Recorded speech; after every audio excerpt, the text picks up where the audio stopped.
സംസ്കാരത്തിൽ ഉൾക്കൊള്ളുന്നവരാണ്. അങ്ങനെ നമസ്കാരം. എപ്പോഴൊക്കെ ഇവിടെയെത്തി നിങ്ങളെ കാണുമ്പോഴും എനിക്കെൻ്റെ കുടുംബത്തെ കാണുന്നത് പോലെയാണ്. കഴിഞ്ഞ 7 മാസത്തിനിടെ 5 തവണ നമ്മൾ പരസ്പരം കണ്ടു. ഇത് അപൂർവവും നമ്മുടെ ബന്ധം അത്രത്തോളം അടുപ്പം ഉള്ളതുമാണ്. UAE-യിൽ എത്തിയ പ്രധാനമന്ത്രി പ്രസിഡന്റ് മുഹമ്മദ് ബിൻ സയ്യിദ് അൽ നഹ്യാനുമായി കൂടിക്കാഴ്ച നടത്തിയതിനു ശേഷം നടത്തിയ വാക്കുകൾ ആണിത്. 2015 ശേഷം നരേന്ദ്രമോദി 7 തവണയാണ് UAE സന്ദർശിക്കുന്നത്. UAE പ്രസിഡന്റും മോദിയും ചേർന്ന UPI റുപ്പേ കാർഡ് സേവനങ്ങൾ അബുദാബിയിൽ ലോഞ്ച് ചെയ്തു. ഊർജം, തുറമുഖം, ഫിൻടെക്, ഡിജിറ്റൽ ഇൻഫ്രാസ്ട്രക്ചർ, റെയിൽവേ ഉൾപ്പെടെയുള്ള വിഷയങ്ങൾ ഇരുവരും ചർച്ച ചെയ്തു. ഇന്ന് ബാബ്സ് ഹിന്ദു മന്ദിർ പ്രധാനമന്ത്രി ഉദ്ഘാടനം ചെയ്യും. ഒപ്പം ലോക സർക്കാർ സമ്മേളനത്തിൽ പങ്കെടുക്കുകയും ചെയ്യും. ലോക്സഭാ തെരഞ്ഞെടുപ്പിന് ദിവസങ്ങൾ മാത്രം ബാക്കി നിൽക്കെയാണ് പ്രധാനമന്ത്രിയുടെ ഈ സന്ദർശനം എന്നതും സവിശേഷമാണ്. വാർത്താരംഭം തുടങ്ങുന്നു. ആദ്യം പരിശോധിക്കാം പ്രധാന തലക്കെട്ടുകൾ. കാട്ടാനയ്ക്ക് പിന്നാലെ കടുവയും. വയനാട്ടിൽ കൊല്ലപ്പെട്ട അജീഷിന്റെ വീടിനടുത്ത് കടുവയെത്തി. എല്ലാം ഇളക്കി മറിച്ച് വരുന്ന പോലത്തെ ഒരു ഒച്ചയാണ് കേട്ടത്. വേഗം ഞാൻ മേലേക്ക് കയറി കഴിഞ്ഞ് ആ മേലെ വീട്ടിലെ ചേട്ടനെ വിളിച്ചോണ്ടാ കയറുന്നത്. അവര് കേട്ടോ ഇല്ലെന്ന് എനിക്ക് അറിയില്ല. അന്നേരത്തേക്ക് അത് ഇങ്ങനെ ചാടി വരുന്ന പോലെ എനിക്ക് തോന്നി. കടുവ തൊട്ട് പുറകെ, ഈ ചേച്ചിയുടെ പുറകെ പിടിച്ചില്ല എന്നുള്ളതാണ്. കൈ ഇങ്ങനെ വീശുന്നുണ്ട് കടുവ. ആളക്കൊല്ലി കാട്ടാനയെ പിടികൂടാനാകാതെ വനം വകുപ്പ് ദൗത്യം ഇന്നും തുടരും.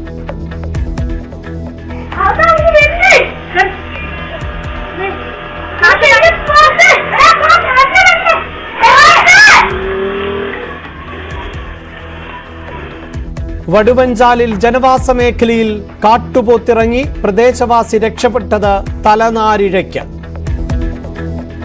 നിലമ്പൂരിൽ വന്യമൃഗശല്യം രൂക്ഷം.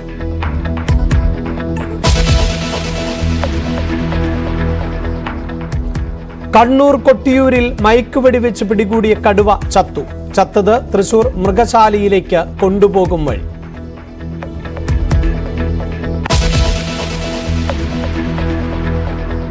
വന്യജീവി ആക്രമണത്തിൽ നിയമസഭയിൽ പ്രമേയത്തിന് നീക്കം. നിയമ ഭേദഗതി വേണമെന്ന് കേന്ദ്രത്തോട് ആവശ്യപ്പെടും. ബജറ്റ് ചർച്ച ഇന്ന് അവസാനിക്കും. പരാതിപ്പെട്ട വകുപ്പുകൾക്ക് കൂടുതൽ തുക അനുവദിച്ചേക്കും.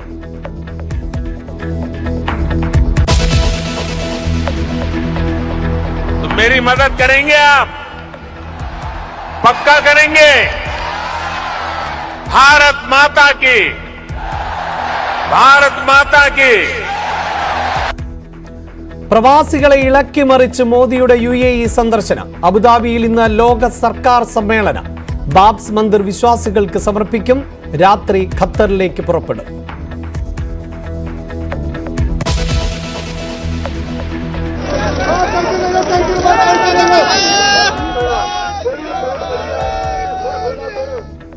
കർഷകരോഷം ശമിപ്പിക്കാൻ കേന്ദ്ര സർക്കാർ നീക്കം. നേതാക്കളുമായി കേന്ദ്രമന്ത്രിമാരുടെ ചർച്ച ഇന്ന്. രാജ്യ തലസ്ഥാനത്ത് കനത്ത സുരക്ഷ.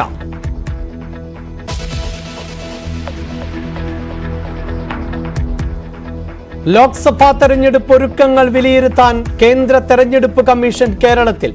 ചീഫ് ഇലക്ടറൽ ഓഫീസറുമായി കൂടിക്കാഴ്ച. കളക്ടർമാരും ജില്ലാ പോലീസ് മേധാവികളും ചർച്ചയ്ക്ക്.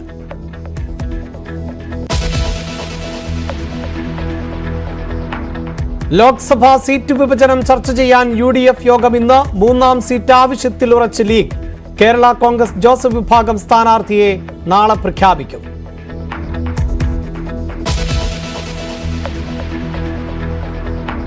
കടമെടുപ്പ് പരിധിയിലെ ചർച്ചയ്ക്ക് സംസ്ഥാന സംഘം ഡൽഹിയിലേക്ക്. കേന്ദ്ര സർക്കാരുമായി നാളെ ചർച്ച. തീരുമാനങ്ങൾ തിങ്കളാഴ്ച അറിയിക്കണമെന്ന് സുപ്രീം കോടതി. വാർത്താരംഭം ആദ്യം വയനാട്ടിലേക്കാണ്. വയനാട് പടമലയിൽ ബേലൂർ മക്കനയ്ക്ക് പിന്നാലെ കടുവയും. അജീഷിനെ കാട്ടാന കൊലപ്പെടുത്തിയ സ്ഥലത്തിന് തൊട്ടടുത്താണ് കടുവയെ കണ്ടത്. പള്ളിയിൽ പോയി വരികയായിരുന്ന വീട്ടമ്മയുടെ മുന്നിലേക്കാണ് കടുവ ചാടി വീണത്. വീട്ടമ്മ അനുഭവം ന്യൂസ് 18നോട് വിവരിച്ചു.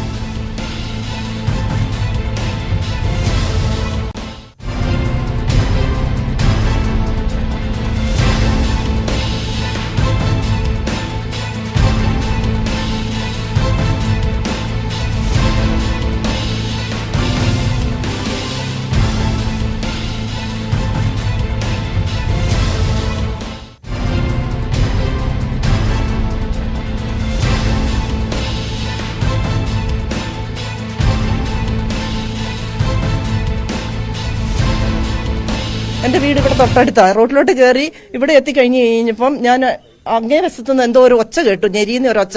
ആദ്യം ഞാൻ ഓർത്തു ആനയായിരിക്കും. ആനയാണോ മാനാണോ എന്ന് എനിക്കറിയില്ല. അത് കഴിഞ്ഞപ്പോൾ വലിയൊരു അലർന്ന ഒരു കരച്ചിൽ കേട്ടു. കരച്ചിൽ കേട്ടപ്പോൾ ഞാൻ ഇങ്ങനെ സൈഡിലോട്ട് മാറി കഴിഞ്ഞപ്പോൾ ഒന്നോടെ കരയണ കേട്ടപ്പോൾ എനിക്ക് തോന്നി ആനയാ. ഭയങ്കര എല്ലാം ഇളക്കി മറിച്ച് വരുന്ന പോലത്തെ ഒരു ഒച്ചയാണ് കേട്ടത്. വേഗം ഞാൻ മേലേക്ക് കയറി കഴിഞ്ഞ് ആ മേലെ വീട്ടിലെ ചേട്ടനെ വിളിച്ചോണ്ടാണ് കയറുന്നത്. അവർ കേട്ടോ ഇല്ലോന്ന് എനിക്ക് അറിയില്ല. അന്നേരത്തേക്ക് അത് ഇങ്ങനെ ചാടി വരുന്ന പോലെ എനിക്ക് തോന്നി. ഞാൻ വേഗം സൈഡിലോട്ട് മാറി ആ വീട്ടിലെ ചേട്ടനോട് വിളിച്ചു എന്നെ ഒന്ന് ഞാൻ അവിടെ ചെന്നപ്പോഴത്തേക്ക് വീണുപോയി. പിന്നെ അവരാണ് എന്നെ പിടിച്ച് അങ്ങോട്ട് മേലോട്ട് കയറ്റിയത്. ഞാനങ്ങും അറിയുമല്ല ഇതെന്താ ഇങ്ങനെ പാസ് ചെയ്ത ഒറ്റ പോക്ക. കടുവയുടെ ഞെട്ടിക്കുന്ന ദൃശ്യങ്ങളാണ് CCTVയിൽ പതിഞ്ഞിട്ടുള്ളത്. കടുവയെ കണ്ട് വീട്ടമ്മ ഓടുന്നത് ഈ ദൃശ്യങ്ങളിൽ നമുക്ക് വ്യക്തമായി കാണാനും സാധിക്കുന്നുണ്ട്.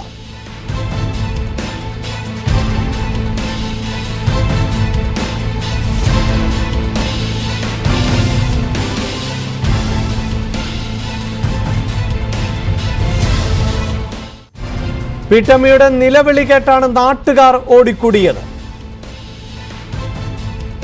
ഞാൻ ആ മുറ്റത്ത് നിന്ന് മുറുക്കിക്കൊണ്ട് നിൽക്കുമായിരുന്നു. അപ്പോൾ ഉണ്ട് ഈ ചേച്ചി ഇതിലെ കയറി വരുന്നുണ്ട്.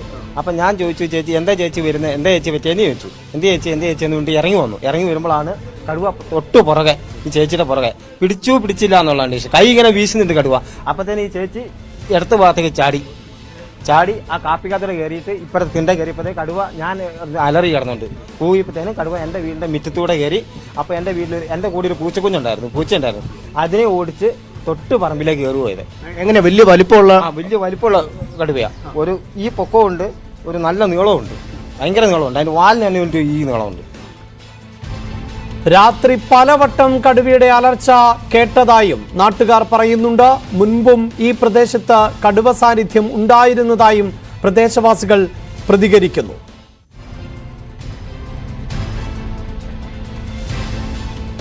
വന്യമൃഗങ്ങളെല്ലാം നാട്ടിലിറങ്ങുന്ന ജനങ്ങളുടെ ജീവിതം ഇപ്പോൾ ദുഷ്കരമായിട്ടുണ്ട്. കൂടാതെ നിത്യ ജോലി ചെയ്യുന്നവർക്കും കൂലിപ്പണിയർക്കും തോട്ടം മേഖല ജോലി ചെയ്യുന്നവർക്കും ജോലി ചെയ്യാം. ബന്ധപ്പെട്ട അധികാരികൾ ആദ്യം പ്രഖ്യാപിക്കുന്നത് 154, പിന്നെ ജനജീവിതം സംഭവിച്ചല്ലോ. അത് ബന്ധപ്പെട്ട അധികാരികൾക്ക് അവർക്കെല്ലാ ജീവിത സാഹചര്യം ഗവൺമെന്റിൽ നിന്ന് കിട്ടും. ബന്ധപ്പെട്ട കർഷകർക്ക് ഒന്നുമില്ല. ആനഭീതിയിലിരിക്കുവായിരുന്നു, പുറത്തിറങ്ങാൻ പേടിയാ. വിറക് പറക്കാൻ പോലും ഞാൻ പറമ്പിലേക്ക് പോകുന്നില്ല. ഇങ്ങനത്തെ പൂടത്തുള്ളി ഇരുന്ന് കത്തിക്കുന്നത്. ഞാൻ ഇവിടുന്ന് പറഞ്ഞേക്കുന്ന പറമ്പിൽ കയറി പോകരുതെന്നാ പറഞ്ഞേക്കുന്നത്. അത് കാരണം ഞാൻ പോക്കൂല. മനുഷ്യന്റെ ജീവനും സ്വത്തിനും ഒരു സുരക്ഷയില്ല. ഇപ്പൊ ഈ നാട്ടില് യാതൊരു വിധത്തിലുള്ള സുരക്ഷയില്ല. ഒരാൾക്ക് പുറത്തിറങ്ങാൻ പറ്റില്ല. രാവിലെ ഇവിടെ മിക്കവാറും ആൾക്കാർ പശു കർഷകരാണ്. രാവിലെ പാലളക്കാൻ പോകുന്നവരുണ്ട്, ടാപ്പിങ്ങിന് പോകുന്ന ആൾക്കാരുണ്ട്, രാവിലെ കൂലിപ്പണിക്ക് പോകുന്ന ആൾക്കാരുണ്ട്. ഇവരുടെയൊക്കെ ജീവൻ എന്ത് സുരക്ഷയാണുള്ളത്? ഞങ്ങൾക്ക് ഇതുപോലെയുള്ള ജീവിക്കേണ്ട ആളുകൾക്ക് ഞങ്ങൾ എന്ത് ചെയ്യണം? ഞങ്ങൾ പുറത്തു പോകാൻ പറ്റില്ല. ഞങ്ങളുടെ വരുമാന മാർഗങ്ങളൊക്കെ രാവിലെ 5 മണിക്ക് എഴുന്നേറ്റ് പശു കറന്ന് ഈ ഉപജീവന മാർഗം കഴിയുന്നു, ജീവിക്കണമല്ലോ. മറ്റുള്ള ആളുകൾക്ക് പറഞ്ഞാൽ സർക്കാരുകൾ എന്ത് ചെയ്യണം? അവർക്കെല്ലാം മാന്യമായ ശമ്പളം, ജീവിക്കാനുള്ള വേതനം കിട്ടുന്നുണ്ട്. ഇപ്പം ഓരോ വിഷയങ്ങൾ എടുത്തു കഴിഞ്ഞാൽ ജനങ്ങൾ പ്രതികരിക്കാൻ തയ്യാറാവാതെ ഞങ്ങളെ തന്നെ ഭിന്നിപ്പിച്ച്, ഞങ്ങൾ കോൺഗ്രസ്സുകാർ, മാർക്സിസ്റ്റുകാർ, BJP-കാരായിട്ട് ഞങ്ങളെ ഭിന്നിപ്പിച്ചിട്ടാണ് ഇവർ ഭരിക്കുന്നത്. ഞങ്ങൾ ഒന്നിച്ച് നിൽക്കേണ്ട ഒരു സാഹചര്യം വന്നിട്ടുണ്ട്. പിന്നെ ഇവര് ഈ ഭരണകൂടങ്ങളൊന്നുമല്ല. ഞങ്ങൾ ജീവിക്കാൻ അനുവദിക്കൂ. ഞങ്ങൾക്ക് ജീവിക്കാൻ എന്തൊരു മാർഗം കാണിച്ചു തരണ്ടേ? ആൾക്കാർ മുന്നോട്ട് ഇറങ്ങിയിട്ട് എന്തെങ്കിലുമൊക്കെ തീരുമാനമാക്കണം. ഇതിപ്പോ ഫോറസ്റ്റുകാർ വരുന്നില്ല, പാർട്ടിക്കാർ വരുന്നുണ്ട്, അവരൊക്കെ പറ്റുന്ന ചെയ്യുന്നുണ്ട്. പക്ഷെ ഇത് ആരുടെ അനാശം? ഇത് നമുക്ക് ജീവിക്കേണ്ടത്. ഉടൻ തന്നെ സ്ഥലത്തെത്തിയ വനംവകുപ്പ് കാൽപ്പാടുകൾ പിന്തുടർന്ന് വനത്തിനുള്ളിലേക്ക് കടന്നിട്ടുണ്ട്. നമ്മുടെ കേരളത്തിലെ വനം വകുപ്പിന്റെ ഏറ്റവും വലിയ ദുരവസ്ഥയാണ് കണ്ടത്. ഈ വനം വകുപ്പിലെ സ്റ്റാഫ് സ്വന്തം ജീവൻ പണയം വെച്ച് പോകുന്നതിന് ഒരു ഉദാഹരണം കണ്ടത്. 4 ഫോറസ്റ്റ് സ്റ്റാഫ് ഇവിടെ വന്ന് അതിനെ ഓടിക്കാൻ അല്ലെങ്കിൽ ട്രാക്ക് ചെയ്യാൻ പോയ അവരുടെ കയ്യിൽ വെറും ഒരു ബോക്സ് ഗുണ്ട്. ഇവരുടെ ജീവൻ എന്ത് വിലയുള്ളത്? ഞങ്ങളുടെ ജീവൻ, ഞങ്ങൾ ഹോമിക്കപ്പെട്ടാണ് ഞങ്ങളുടെ ജീവൻ. ഇപ്പൊ ആ പോയ കടുവ തിരിച്ചങ്ങനെ വന്ന ഈ ഫോറസ്റ്റുകാർ എന്ത് ചെയ്യും? 4 പേരിൽ ഒരാളെ കൊണ്ട് കടുവ പോവും. യാതൊരു സംശയമില്ലാത്ത കാര്യമാണ്. അപ്പൊ അവരുടെ അവസ്ഥ എന്ന് വെച്ച് കഴിഞ്ഞാൽ അവർ നിർബന്ധിതരാവുകയാണ്. അതായത് ഇത്രയും ദുരവസ്ഥയിലും ജോലി ചെയ്യാനും നാടിനെ സംരക്ഷിക്കാനും അവർ നിർബന്ധിതരാവുക. ഇവരുടെ കയ്യിലുള്ള 2 പടക്കവും ഇവരുടെ കയ്യിലുള്ള ചെറിയൊരു കുറുവടിയും മാത്രമാണ് ഇവർക്ക് ആകപ്പാടുള്ളത്. ഒരു ആനയെ വന്നാലോ കടുവ വന്നാലോ തുരത്താനൊക്കെ ആയിട്ട്. അപ്പൊ ഞങ്ങളുടെ നാട്ടിലുള്ള എല്ലാ ചെറുപ്പക്കാരും ഇതിനു വേണ്ടിയിട്ട് സജീവമായിട്ട് ഇറങ്ങാറുണ്ട്. പ്രത്യേകിച്ച് പിന്നെ വയലിലെ വിളകളൊക്കെ ആവുന്ന സമയത്ത് കാവൽ കിടന്നിട്ടാണ് നെല്ല് വരെ ഇവിടെ കൊയ്തെടുക്കുന്നത്. നാട്ടുകാർ വലിയ ആശങ്കയിലാണ്. ഇപ്പോൾ പുരോഹിതർ പ്രതികരിക്കുന്നു. വാക്കുകളിലേക്ക് ഉണർന്ന് പ്രവർത്തിക്കുക. നമുക്ക് ഒരുമിച്ച് നിൽക്കാം. ഇപ്പോ കഴിഞ്ഞ ക്രിസ്മസ് സമയത്ത് പാതിരാ കുർബാന നേരത്തെ ആക്കുക എന്നുള്ളൊരു തീരുമാനം മാനന്തവാടി രൂപത എടുത്തിരുന്നു വന്യമൃഗ ശല്യം കാരണം. ഇന്നിപ്പോ ഈ ചേച്ചി രാവിലെ വരുന്ന സമയത്താണ് ഇങ്ങനെ സംഭവിച്ചത്. അതൊരു വലിയൊരു പ്രശ്നം തന്നെയല്ലേ ഈ ഒരു സമയത്തൊക്കെ? വലിയ പ്രശ്നം തന്നെയാണ്. ഇപ്പൊ നമ്മളിവിടെ ആദ്യം ബലി നടന്നുകൊണ്ടിരുന്ന 6:30-ക്കാണ്.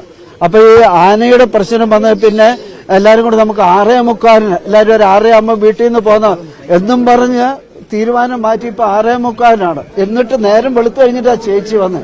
അപ്പോഴും വന്യമൃഗമാണ് എന്ന് വെച്ചാൽ ജനത്തിന് നമുക്ക് ഒരു ആരാധനാലയത്തിലും ധൈര്യത്തോടെ പോകാൻ പറ്റില്ലെന്ന് ചുരുക്കം.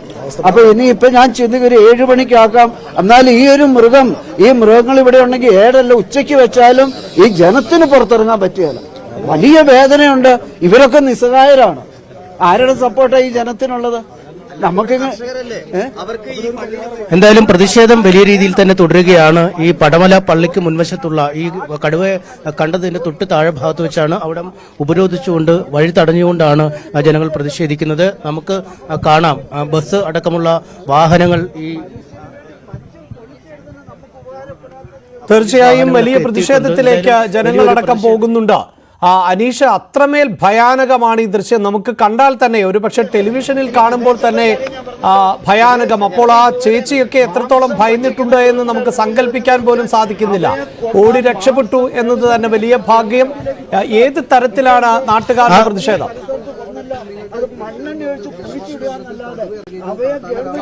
തീർച്ചയായും അങ്ങേയറ്റം ഭീതിജനകമായ ഒരു കാഴ്ചയാണ്. കാരണം ആ ചേച്ചി, നമ്മളാണ് ആദ്യം ഇവിടെ എത്തുന്നത്. ചേച്ചി നമ്മളോട് പറയുമ്പോൾ അവരുടെ ശരീരമാസകലം വിറക്കുകയായിരുന്നു. അവർക്ക് വാക്കുകൾ പോലും പുറത്തു വരാൻ കഴിയാത്ത വിധം അവർ ഭയചകിതയായി. കാരണം ആദ്യ വലിയ അലർച്ചയാണ് വീടിന് സമീപത്തൊന്നും കേട്ടത്. കുറച്ചുകൂടി മുന്നോട്ട് വന്നപ്പോഴാണ് ഈ കടുവ വഴി കടന്നു പോകുന്നത്. അത് പടമല പള്ളിയിലെ ആ CCTVയിൽ നമുക്ക് ലഭിക്കുകയും ചെയ്തു. നാട്ടുകാർ എന്തായാലും ഇവിടെ പ്രകടനം നടത്തിയ ശേഷം റോഡിൽ കുത്തിയിരുന്ന് പ്രതിഷേധിക്കുകയാണ്. നമുക്കൊപ്പം CP ജില്ലാ സെക്രട്ടറി ഉണ്ട്. കഴിഞ്ഞ 2-3 ദിവസങ്ങളായി നമ്മൾ കണ്ടുകൊണ്ടിരിക്കുകയാണ് ഈ ആനശല്യം മൂലം. ഇപ്പോൾ CCTV ദൃശ്യങ്ങളിൽ തന്നെ നമ്മൾ കണ്ടു ഒരു ഭീകരൻ കടുവ ഈ വഴി കടന്ന് മുകളിലേക്ക് പോകുന്നത്. ഇപ്പോഴും കടുവ എവിടെ എന്നതിനെ കുറിച്ച് ഒരു ധാരണയുമില്ല. ഇത് എങ്ങോട്ടാണ് ഈ യാത്ര? എന്താണ് ഇതിന്റെ ജനം ചെയ്യുന്നത്? അത്യന്തം ഭീതികരമായ അവസ്ഥയിലാണ് വയനാട് ജനതയുള്ളത്. എന്റെ നാടുകൂടിയാണിത്. എങ്ങനെ ഞങ്ങൾക്ക് ജീവിക്കാൻ വേണ്ടി പറ്റും? നേരം വെളുത്ത് രാത്രി ജീവിക്കാൻ വേണ്ടി പറ്റില്ല, രാവിലെ കഴിയുന്നില്ല, ആർക്കും പുറത്തിറങ്ങാൻ പറ്റാത്ത അവസ്ഥയിലേക്ക് വന്നിരിക്കുകയാണ്. ഇപ്പൊ ഞാൻ നിൽക്കുന്നത് ഈ കഴിഞ്ഞ ദിവസം നമ്മുടെ അജി മരിച്ചു, ആനയുടെ ചവിട്ടേറ്റ് മരിച്ചു. കേവലം ഒരു 250 മീറ്റർ മാത്രമേ അവിടെയുള്ളൂ. അവിടെയാണ് ഇന്നിപ്പോ കടുവ അതിരാവിലെ ഇറങ്ങിയിരിക്കുന്നത്. എങ്ങനെ ജീവിക്കാൻ വേണ്ടി പറ്റും? അതുകൊണ്ട് വളരെ ശക്തമായ നടപടി ഗവൺമെന്റിന്റെ ഭാഗത്തുണ്ടാകണം. വന്യമൃഗങ്ങളെ കാട്ടിൽ തന്നെ നിർത്താനുള്ള സംവിധാനങ്ങൾ ഉണ്ടാകണം. ഇങ്ങനെ പോയാൽ താങ്കൾ നേരത്തെ സൂചിപ്പിച്ചതല്ല, നിയമം കയ്യിലെടുക്കേണ്ടി വരും. ജനങ്ങൾ തെറ്റു പറയാൻ വേണ്ടി കഴിയില്ല. നിയമം കൈക്കലെടുക്കലല്ല, ജനങ്ങൾക്ക് ജീവിക്കാനുള്ള മാർഗങ്ങൾ ആവിഷ്കരിക്കും. ഗവൺമെന്റ് സംവിധാനങ്ങൾ ഇതിന് പരിഹാരം ഉണ്ടാക്കുന്നില്ലെങ്കിൽ ജനങ്ങൾ സ്വയം പ്രതിരോധത്തിലേക്ക് വരും. അതിന് ജനങ്ങളെ തെറ്റു പറഞ്ഞിട്ട് ഒരു കാര്യമില്ല. അത് എങ്ങനെയായിരിക്കുമെന്ന് തീരുമാനം ജനങ്ങളാണ്. ഒപ്പം താങ്കളും ഉണ്ടാവും. ഉറപ്പാണ്, ഒരു സംശയമുണ്ട്. ഞാൻ എപ്പോഴും രാഷ്ട്രീയ ഒരു ലീഡർ എന്നുള്ള നിലയിലെ കഴിഞ്ഞുപരിയായി ഈ നാട്ടിലെ ജനങ്ങളോടൊപ്പം കൃഷിക്കാരോടൊപ്പം എല്ലാ കാലത്തും ഉണ്ടാവും. കാരണം ബേസിക്കലായിട്ട് ഞാൻ കൃഷിക്കാരൻ കൂടിയാണ്. അതുകൊണ്ട് തന്നെയാണ് ആ വികാരം. അവരേതറ്റം വരെ പോകുന്ന അവരുടെ ഏതറ്റം വരെയും ആ ഒപ്പം പോകും. ഇതാണ് കാരണം. രാഷ്ട്രീയത്തിനപ്പുറം ഈ ഒരു വലിയ പ്രശ്നമായി മാറിയിരിക്കുന്ന ഒരു സാഹചര്യം, ജനങ്ങൾക്ക് ജീവിക്കാൻ കഴിയാത്ത ഒരു സാഹചര്യം. രാവിലെ തന്നെ ആ ചേച്ചി അങ്ങേയറ്റം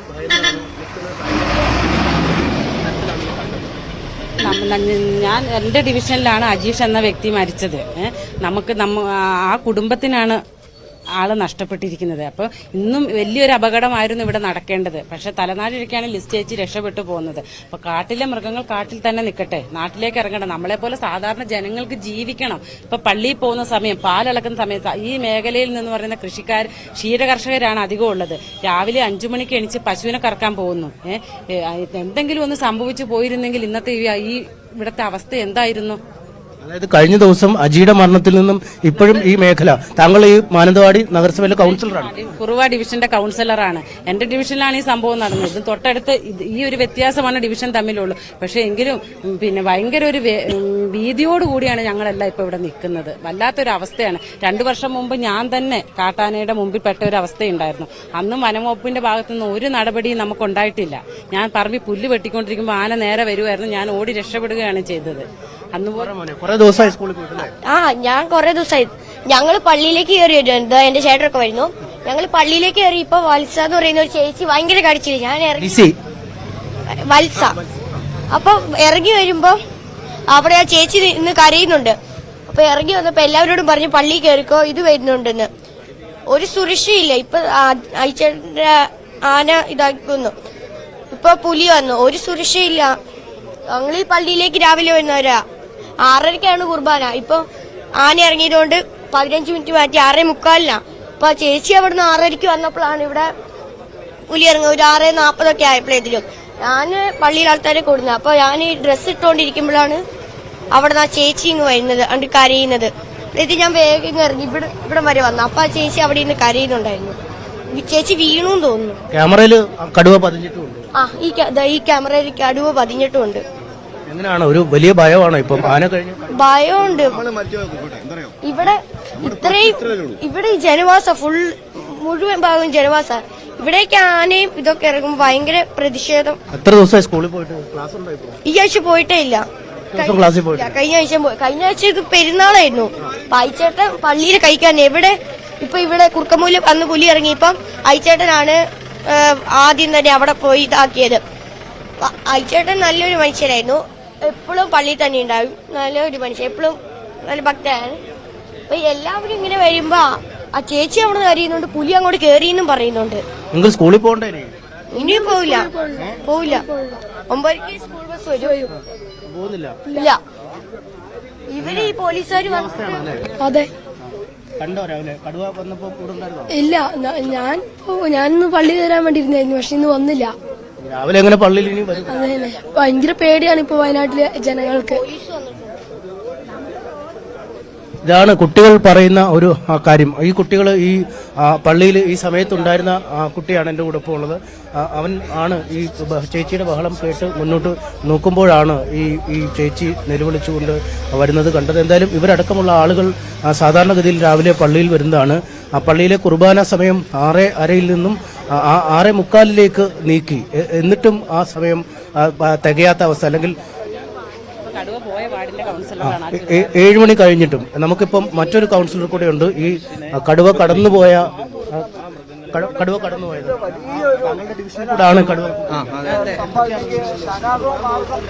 രാവിലെ പള്ളിയിൽ പോയ ആളുകളാണ് കടുവയെ കണ്ടത്. നമ്മുടെ നാട് പൂർണ്ണമായും ഭീതിയിൽ തന്നെയാണ്. കാരണം കഴിഞ്ഞ ദിവസം മരിച്ച ആന ചവിട്ടിക്കൊന്ന അജീഷിന്റെ വേർപാട് ഞങ്ങളുടെ നാടിനെ ആകെ വേദനയിൽ ആഴ്ത്തിയ ഒരു സാഹചര്യത്തിൽ ഇന്ന് കടുവയുടെ പ്രശ്നം കൂടിയായപ്പോൾ എല്ലാവരും വളരെ ഭീതിജനകമാണ്. സാധാരണക്കാരന്റെ ജീവിതം തീർത്തും ദുസ്സഹമായ രീതിയിൽ ഇതിനെതിരെ പ്രതികരിച്ചത് കൊണ്ടല്ല, ഞങ്ങൾക്ക് ശാശ്വതമായ ഒരു പരിഹാരമാണ് ഇവിടുത്തെ ആളുകൾ പ്രതീക്ഷിക്കുന്നത്. അവർക്ക് ന്യായമായ നഷ്ടപരിഹാരം കൊടുക്കുമെന്ന് പറയുമ്പോഴും ഞങ്ങൾക്ക് അങ്ങനെ ഒരു നഷ്ടപരിഹാരത്തെക്കാൾ ഉപരിയായി സാധാരണക്കാരന് ജീവിക്കാൻ ആവശ്യമായ നിയമ ഭേദഗതികൾ ഗവൺമെന്റിന്റെ ഭാഗത്തുനിന്നുണ്ടാവണം. കാട്ടിലെ മൃഗങ്ങൾ കാട്ടിൽ തന്നെ നാട്ടിലേക്ക് ഇറങ്ങാൻ പറ്റാത്ത വിധത്തിൽ ഫെൻസിങ്, കിടങ്ങുകൾ അങ്ങനെയുള്ള ഒരു ആവശ്യം നാളുകളായി ഞങ്ങൾ ആവശ്യപ്പെടുകയാണ്. പക്ഷെ ഇന്നുവരെയും ആ ഒരു യാഥാർത്ഥ്യത്തിലേക്ക് വേണ്ടപ്പെട്ട ഭരണാധികാരികൾ ശ്രദ്ധ പതിപ്പിക്കുന്നില്ല എന്ന് തന്നെയാണ്. ഈ പടമല കുന്നിനപ്പുറത്തേക്ക് പോയിട്ടുണ്ടെന്ന് വലിയ പ്രശ്നമാണ്. ഈ പള്ളിയുടെ സമയം, കുർബാന സമയം വരെ മാറ്റി. ഇന്ന് രാവിലെ ആരാധന തുടങ്ങുമ്പോഴാണ് ഇവിടെ അയ്യോ കടുവ പുലി എന്ന് പറഞ്ഞ അവർക്ക് മനസ്സിലായില്ല. പുലിയുണ്ടേ ഓടിവായെന്നും പറഞ്ഞുള്ള ഒച്ച ചെയ്ത് പള്ളിയിൽ നല്ല ആൾക്കാർ ഇറങ്ങി ഓടി. നേരത്തെ ഇത് കയറി പോയെന്ന് തോന്നുന്നു. അത് വലിയ അപകടമാണ്, ഭയാനകമാണ്. ഇവിടെയുള്ള ആർക്കും ധൈര്യപൂർവ്വം പകല് പോലും പുറത്തിറങ്ങത്തില്ല. ഇവിടെ കൊച്ചുമക്കളുണ്ടല്ലോ, അവരെ ഓർത്ത് കുഞ്ഞുങ്ങൾ റോഡിലിറങ്ങാതെ വീട്ടിൽ കുത്തിയിരിക്കുവോ? പിള്ളേർക്ക് സ്കൂളിൽ പോകണ്ടേ, പിന്നെ ആരാധനാലയങ്ങളിൽ പോകണ്ടേ, പിന്നെ കടകളിലേക്ക് ആവശ്യങ്ങൾക്ക് പോകണ്ടേ, പിന്നെ കുടുംബങ്ങളിൽ എന്തെല്ലാം കാര്യങ്ങളുണ്ട്. ഞാനിപ്പോൾ പറഞ്ഞല്ലോ, ഇവിടെ എല്ലാവരും തന്നെ 99% പാലുകൊണ്ട് ഈ പശുവിനെ വളർത്തി ജീവിക്കുന്നവരാണ്. അവര് രാവിലെ 4-3:30 മുതൽ ഇങ്ങോട്ട് പശുവിനെ കറന്ന് പാല് കൊടുക്കണം രാവിലെ. അങ്ങനെയാണ്. പിന്നെ അതുമല്ല, നേരം വെളുക്കുന്നതിന് മുമ്പ് ഇവിടെയുള്ള പലരും പോയി പുല്ല് എത്തിക്കൊണ്ടെന്ന് പശുവിന് കൊടുത്ത് നേരം വെളുക്കുന്നതിന് മുമ്പ് എങ്ങനെ ഈ ജനം പുറത്തിറങ്ങുന്നത്? എന്നിട്ട് ഇവരുടെ വോട്ട് മേടിച്ച് അധികാരത്തിലേറിയവരും ഈ ജനം ഇതുപോലെ ഉണ്ടാക്കുന്ന കാശ് ടാക്സ് ആയിട്ട് മേടിച്ച് ശമ്പളം വാങ്ങുന്നവരും ഇതേ ജനത്തെ നശിപ്പിച്ചാലുള്ള അവസ്ഥ എന്നതാ. ഇവരെന്നാ ചെയ്യുന്നത്? കഴിഞ്ഞ പ്രാവശ്യം ആന വന്നപ്പോൾ വന്ന് വലിയ ഇതൊക്കെ പറഞ്ഞിട്ട് പോയി. അതല്ലാതെ ആനയെ ഇതുവരെ തൊടാൻ പറ്റിയിട്ടുണ്ടോ? എത്ര പേരെ കൊന്ന ആനയാ? ഇനി റേഡിയോ കോളറുള്ള ആന അപകടകാരിയാണെന്ന് ആർക്കും അറിയത്തില്ലാത്ത, എന്നിട്ട് ഇവരെന്താ ചെയ്തത്? അന്ന് ആ അജീഷിന് പറ്റിയത് ഈ ആന ഇങ്ങോട്ട് കടന്ന് 2-3 മണിക്കൂറുകളുണ്ടല്ലോ, 2-3 ദിവസങ്ങളായി ഈ ഭാഗത്തുണ്ട്. അന്ന് ഈ അധികാരികൾക്ക് വെറുതെ ഒരു മൈക്ക് കെട്ടിവെച്ചിട്ട് ഈ അപകടകാരിയായ ആന ഇവിടെ ഉണ്ട്, ആരും പുറത്തിറങ്ങരുതെന്ന് പറഞ്ഞാൽ ഈ പറഞ്ഞ ആരെങ്കിലും ഇറങ്ങുകയല്ല. ജീവൻ പോയ ഇവർക്കൊരു ആഘോഷമാണ്. ഇപ്പൊ അതാ കാണുന്നത്. എന്നിട്ട് അതിനെതിരെ പ്രതിഷേധിച്ച ഉടനെ കേസായി, ഇതായി. ആര് പ്രതിഷേധിച്ചാൽ അവർ നോട്ടപ്പുള്ളികളാണല്ലോ. ഇവിടെ എങ്ങനെയാ ജീവിക്കുന്നത്? ഇവിടെ ജീവിക്കാൻ പറ്റും? അവിടെ ഇവിടെ ഒക്കെ ഫോറസ്റ്റ് ആയിക്കോട്ടെ, ഫോറസ്റ്റിലേക്ക് ആരും കയറണമെന്ന് ഞാൻ പറയുന്നില്ല. പക്ഷെ മൃഗങ്ങൾ ഇങ്ങോട്ട് വരരുത്. ഇനി ഫോറസ്റ്റിൽ മൃഗങ്ങൾ നിൽക്കണമെങ്കിൽ ആദ്യം അമിതമായി പെരുങ്ങുന്നതിനെ കൊന്നേ പറ്റുള്ളൂ. ഇനി അതല്ല, കാട്ടിൽ എന്ത് തീറ്റയുള്ള? കാട് നശിപ്പിക്കുന്ന ഈ കർഷകരാണോ? കാട്ടിൽ അക്കേഷ്യ വെച്ചത് ഈ കർഷകരാണോ? കാട്ടിൽ തേക്ക് വെച്ചത് ഈ കർഷകരാണോ? കാട്ടിൽ യൂക്കാലിപ്സ് വെച്ചത് ഈ കർഷകരാണോ? ഇതൊന്നും സ്വാഭാവിക വനത്തിൽപ്പെട്ട മരങ്ങളെ അല്ല. സ്വാഭാവിക വനത്തിൽ മാത്രമേ മൃഗങ്ങൾക്ക് തിന്നാൻ ഭക്ഷണം ഉണ്ടാവുകയുള്ളൂ. നമ്മൾ കൃത്രിമമായിട്ട് വെച്ച് നമ്മുടെ സ്വാർത്ഥ താല്പര്യത്തിന് ലാഭം നോക്കി വെക്കുന്ന തേക്ക് അല്ലെങ്കിൽ ഈട്ടി, അക്കേഷ്യ, യൂക്കാലി ഇതൊന്നും മൃഗങ്ങൾക്ക് ഭക്ഷണയോഗ്യമല്ല, സ്വാഭാവിക വനമല്ല. ഇതൊന്നും ഇല്ല. പിന്നെ അവിടെ വെള്ളമില്ലെങ്കിൽ കുള കൊത്തി കൊടുക്കണം. എന്താ പ്രശ്നം? ഇതിനെല്ലാം ഫണ്ട് കിട്ടുന്നത്. അല്ലെങ്കിൽ വെള്ളം കുടിക്കാൻ വേണ്ടി ജനത്തിന്റെ ഇടയ്ക്കോട്ട് അല്ലല്ലോ വരേണ്ടത്. ജനം ആരെങ്കിലും കാട്ടിലേക്ക് വെള്ളം കുടിക്കാൻ കയറുന്നുണ്ടോ? ഉണ്ടെങ്കിൽ അവർ പൊക്കുകയല്ലേ എന്ന് പറഞ്ഞ പോലെ കാട്ടില് ഇതിനുള്ള തീറ്റ ഉണ്ടാക്കി കൊടുക്കുക എന്നുള്ള ഉത്തരവാദിത്വം ഈ വനപാലകർക്കും അധികാരികൾക്കും ഉള്ളതാണ്. അല്ലാതെ ജനത്തിന്റെ ഇടയ്ക്കായിട്ട് അവര് ചക്ക ഉണ്ടാക്കുന്ന മാങ്ങ അതിനു വേണ്ടിയിട്ട് വരുന്ന ജനങ്ങളാണ് ഈ പ്രശ്നക്കാരെന്ന് നാഴിക്ക് 40 വട്ടം വല്ല അറേഞ്ച്ഡായി പഠിപ്പിക്കുന്നുണ്ട്. ഇപ്പോൾ അത് വേറെ വലിയ ലോബിയുടെ ഇതിന് പിന്നെ ലോബികളൊന്നും ആർക്കും അറിയത്തില്ലാത്ത ഇത് മുഴുവൻ വനമാക്കി മാറ്റാൻ ലോബികളുണ്ട്. അതിനിപ്പോൾ അധികാരികളൊക്കെ കൂട്ടുനിൽക്കും. പക്ഷെ ജനത്തിനു വേണ്ടി ഭരിക്കേണ്ടവർ ജനത്തിനു വേണ്ടി. ഇപ്പൊ എന്തായാലും ഇഷ്ടപ്പെടാത്ത പറഞ്ഞ ഉടനെ നോട്ടുപുള്ളികളാവും. അവർക്ക് പിന്നെ എവിടെയെങ്കിലും കിട്ടി അവരെ കൂച്ചുവേലം കിടും. അപ്പൊ ഇതുകൊണ്ട് ജനം എല്ലാ രീതിയിലും ഭയന്ന് കഴിയുക. ശരിക്കും മൃഗങ്ങളെ ഭയക്കുന്നതിനേക്കാളും പലപ്പോഴും ജനം അധികാരികളെ ഭയക്കുന്നുണ്ട്. കാരണം മനുഷ്യപ്പറ്റെന്ന് പറഞ്ഞൊരു സംഭവം വേണ്ടേ? ഒരു പ്രാകൃത നിയമത്തിലേക്കും പ്രാകൃത ശൈലിയിലേക്കും പോയി കഴിയുമ്പോൾ നമ്മൾ ആരെയും ആശ്രയിക്കുന്നത്?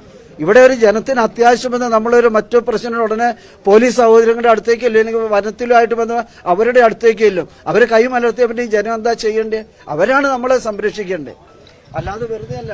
എന്തായാലും വലിയ പ്രതിഷേധം, രോഷം അണപൊട്ടി ഒഴുകുന്ന സാഹചര്യം. കാരണം നാടിനെ ഒന്നാകെ നടുക്കിയ ഒരു ദുരന്തം നടന്നിട്ട് ഏതാനും ദിവസങ്ങൾ മാത്രമാണ്.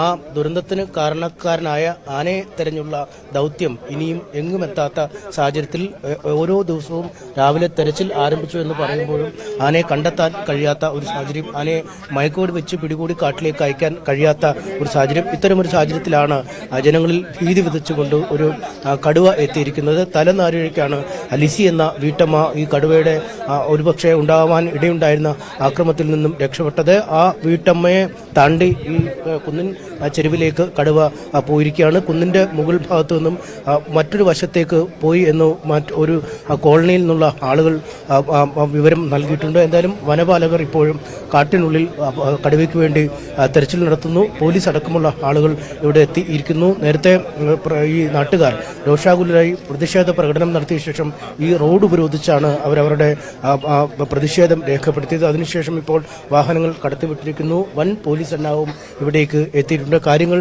അങ്ങേയറ്റം ആശങ്കാജനകവും വേദന ഉളവാക്കുന്ന രീതിയിലുമാണ് പോയിക്കൊണ്ടിരിക്കുന്നത്.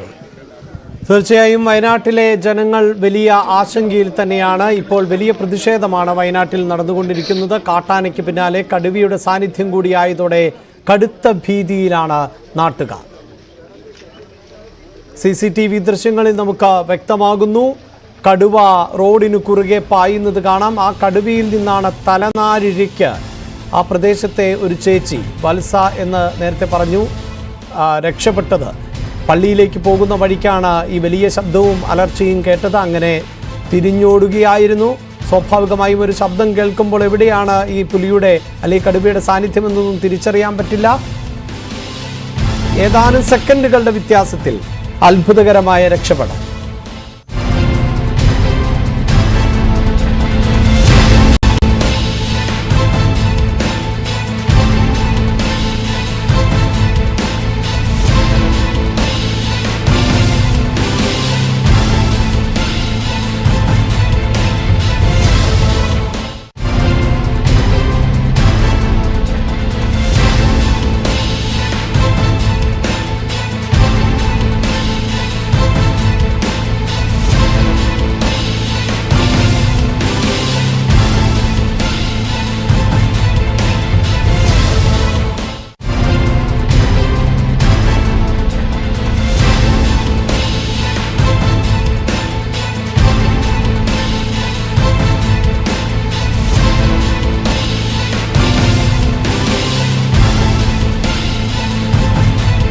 വയനാട്ടിൽ നിന്നുള്ള ഞെട്ടിക്കുന്ന ദൃശ്യങ്ങളാണ്. ഞങ്ങളുടെ പ്രതിനിധികൾ അവിടെയുണ്ട്. വരും വാർത്തകളിലും ഏറ്റവും പുതിയ വിവരങ്ങളുമായി അവർ ചേരും. അതോടൊപ്പം മറ്റു ചില റിപ്പോർട്ടുകളിലേക്ക് കൂടി. നിലമ്പൂർ മേഖലയിൽ കൃഷിക്ക് ഭീഷണിയായി കാട്ടാനകളും കാട്ടുപന്നികളും. നമ്പൂരിപ്പൊട്ടി മതിൽമൂല മേഖലയിലാണ് വന്യജീവികൾ വ്യാപകമായി കൃഷി നശിപ്പിച്ചത്. കർഷകരുടെ പ്രശ്നങ്ങളിൽ അധികൃതർ ഇടപെടുന്നില്ല എന്ന പരാതിയും വ്യാപകമാണ്. മികച്ച കർഷകനുള്ള സംസ്ഥാന സർക്കാരിന്റെ പുരസ്കാരം നേടിയ നാലകത്ത് സിദ്ദിഖിന്റെ 100ഓളം വാഴകളും തെങ്ങ് കവുങ്ങ് കൃഷികളുമാണ് ആനയും പന്നികളും നശിപ്പിച്ചത്. കൃഷിയിടത്തിന്റെ 2 ഭാഗങ്ങളിലായി ഓരോ സമയവും കാട്ടാനകളും കാട്ടുപന്നികളും ചേർന്ന് വ്യാപകമായി കൃഷി നശിപ്പിച്ചെന്ന് നാലകത്ത് സിദ്ദിഖ് പറഞ്ഞു. കൃഷിയിടത്തിൽ ജലസേചനത്തിനായി സ്ഥാപിച്ചിരുന്ന പൈപ്പുകളും കാട്ടാനകൾ ചവിട്ടി നശിപ്പിച്ചു. രാവിലെ വന്ന് വെള്ളമടിക്കാൻ തുടങ്ങി. കൃഷിയിടത്തേക്ക് ഇറങ്ങിയപ്പോൾ എന്താണ്, ആന ഒരു ഭാഗം മൊത്തം നശിപ്പിച്ചു. പിന്നെ ഇതൊക്കെ ഞാൻ ലക്ഷങ്ങളും മുടക്കിൻ്റെ സ്വന്തം പൈസ കൊടുത്ത് മുടക്കിയെടുത്ത പൈപ്പുകളാണ്. അതായത് ഈ 6 ഏക്കറിൽ നമ്മൾ ചെയ്തിട്ടുണ്ട്. ഇതൊക്കെ എന്താ ചെയ്യുക? ഇതിനൊക്കെ ഒരു പരിഹാരമില്ലാതെ എന്താണ് സർക്കാരിൻ്റെ ഭാഗത്തുനിന്നോ ഫോറസ്റ്റിൻ്റെ ഭാഗത്തുനിന്നോ ഇല്ല. ഒരാഴ്ചയിലധികമായി ഇവിടെ ആന വിളയാടാൻ പലരുടെയും ഞങ്ങൾ തന്നെ നെല്ല് മയിലാടി നശിപ്പിച്ചു. അത് കുറേ പേരോട് പറഞ്ഞു. എന്തും നടക്കാത്തൊരു കാര്യം ഇത്. അല്ലെങ്കിൽ ഇവരെ ഒഴിവാട്ടെ, നമ്മൾ പറഞ്ഞു വെച്ചേരാണ്.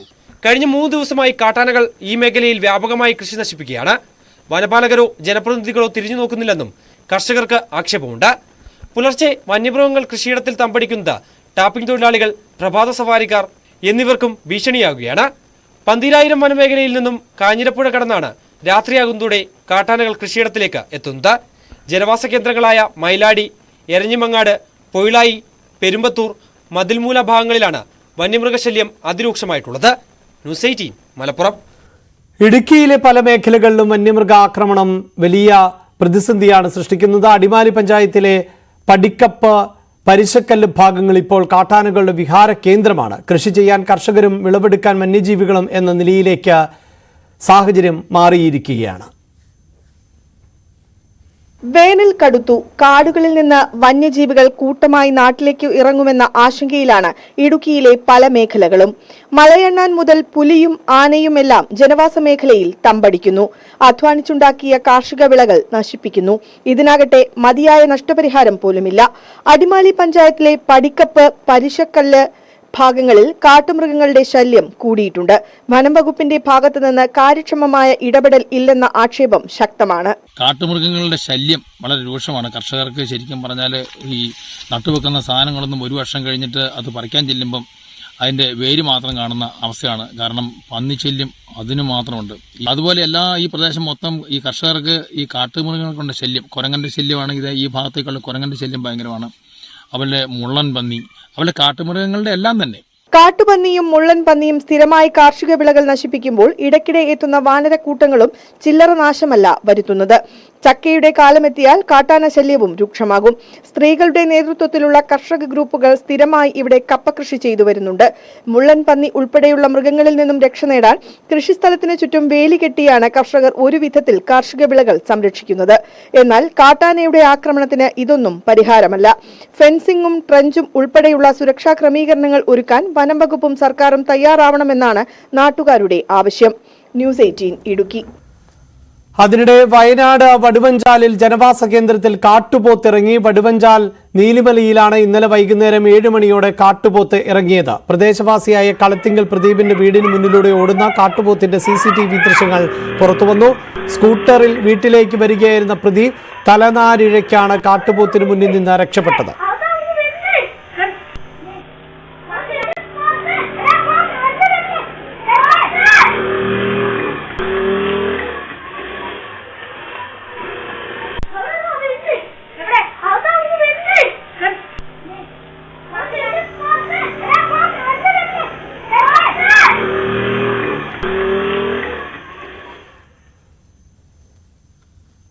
മലയോര മേഖലയിൽ വന്യജീവി ആക്രമണം തടയാൻ നിയമ ഭേദഗതി വേണമെന്ന് കേന്ദ്രത്തോട് അഭ്യർത്ഥിക്കുന്ന പ്രമേയം നിയമസഭ പാസാക്കും. ചട്ടം 118 പ്രകാരം വനമന്ത്രി AK ശശീന്ദ്രനാണ് പ്രമേയം അവതരിപ്പിക്കുന്നത്. വിശദാംശങ്ങളുമായി ഡാൻ കുര്യൻ ചേരുന്നുണ്ട്. ഡാൻ, ന്യൂസ് 18 ആണ് ആദ്യം ഇന്ന് വയനാട്ടിൽ നിന്നുള്ള ദൃശ്യങ്ങൾ പ്രേക്ഷകരുമായി പങ്കുവച്ചത്. അതോടൊപ്പം ഇടുക്കിയിൽ നിന്നും മറ്റ് ജില്ലകളിൽ നിന്നുമുള്ള റിപ്പോർട്ടുകൾ കൂടിയാണ് നമ്മൾ പ്രേക്ഷകരെ കാണിച്ചത്.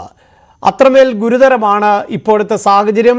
ഏത് തരത്തിലുള്ള നീക്കമാണ് സർക്കാരിന്റെ ഭാഗത്ത് നിന്ന് നടക്കുന്നത്?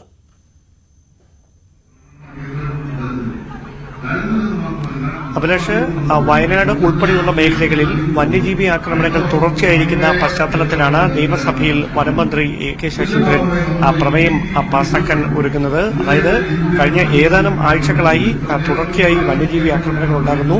കാട്ടാന ആക്രമണത്തിൽ തന്നെ 2 ആഴ്ചകളിൽ 2 പേരുടെ മരണം സംഭവിക്കുന്ന സാഹചര്യം. അത്തരത്തിലുള്ള ഒരു പശ്ചാത്തലത്തിൽ സ്ഥിതി ഗുരുതരമാണ് എന്ന ഒരു വിലയിരുത്തലിന്റെ കൂടി അടിസ്ഥാനത്തിലാണ് മുഴുവൻ കക്ഷികളെയും, അതായത് പ്രതിപക്ഷ കക്ഷികളുടെ കൂടി പിന്തുണ ഉറപ്പാക്കിക്കൊണ്ട് ഇത്തരത്തിൽ ഒരു നീക്കം വനമന്ത്രിയുടെ ഭാഗത്ത് നിന്ന് നടക്കാനിരിക്കും. നമുക്കറിയാം, കഴിഞ്ഞ ഏതാനും ദിവസങ്ങളിൽ തുടർച്ചയായി നമ്മൾ ഇതുമായി ബന്ധപ്പെട്ട വാർത്തകൾ നൽകിക്കൊണ്ടിരിക്കുകയാണ്. വയനാട്ടിൽ മാത്രമല്ല മറ്റ് മലയോര മേഖലകളിലും സമാനമായ സ്ഥിതിവിശേഷമുണ്ട്.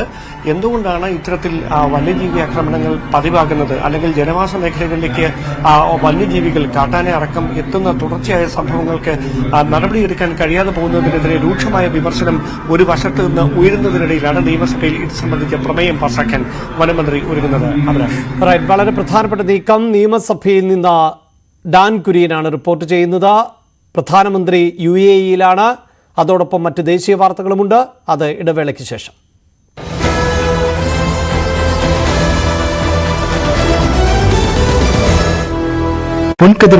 ഹിന്ദു ക്ഷേത്രമെന്നതിനുപരി ഭാരതീയ ദർശനങ്ങളുടെ ഒരു സ്ഥിര കേന്ദ്ര മിഡിൽ ഈസ്റ്റിൽ എന്ന തരത്തിലായിരിക്കും ഈ ക്ഷേത്രം അറിയപ്പെടുക.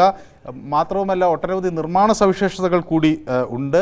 ഇന്ത്യയെ സംബന്ധിച്ചിടത്തോളം 3.5 ദശലക്ഷം പ്രവാസികൾ ഉള്ള ഒരു ഇടമെന്ന നിലയിൽ ഈ സൗഹൃദ ബന്ധങ്ങൾ ഇന്ത്യക്ക് വലിയ തോതിൽ തീർച്ചയായും മനു അത് തന്നെയാണ്. അതായത് നമുക്കറിയാം, UAE മൊത്തം ജനസംഖ്യ എടുത്തു നോക്കുമ്പോൾ അതിൽ 35% ഇന്ത്യയിൽ നിന്നുള്ള പ്രവാസികളാണ് എന്നുള്ളത് തന്നെയാണ്. അതുകൊണ്ട് തന്നെ ഈ ലോക്സഭാ തെരഞ്ഞെടുപ്പ് അടുത്തിരിക്കുന്ന ഒരു വേളയിൽ അദ്ദേഹത്തിന്റെ ഒരു UAE സന്ദർശനം അത് വലിയ രീതിയിൽ ഒരു ആത്മവിശ്വാസം നൽകുകയും ചെയ്തു. കാരണം കഴിഞ്ഞ ദിവസം അദ്ദേഹം അവിടെ നടത്തിയ അവിടുത്തെ പ്രവാസി സമൂഹത്തെ അഭിസംബോധന ചെയ്ത് പറയുമ്പോഴും 2047 ഇന്ത്യ വികസിത രാജ്യമാകും, അതിനു മുമ്പ് തന്നെ 3ാമത്തെ സാമ്പത്തിക ശക്തിയായി മാറും, ഇത് മോദിയുടെ ഉറപ്പാണ്, അടുത്ത തവണയും താൻ തന്നെ അധികാരത്തിലുണ്ടാകും, പ്രധാനമന്ത്രിയാകുമെന്നുള്ളൊരു ആത്മവിശ്വാസം അദ്ദേഹം അവിടെയും പ്രകടിപ്പിക്കുന്നുണ്ട്.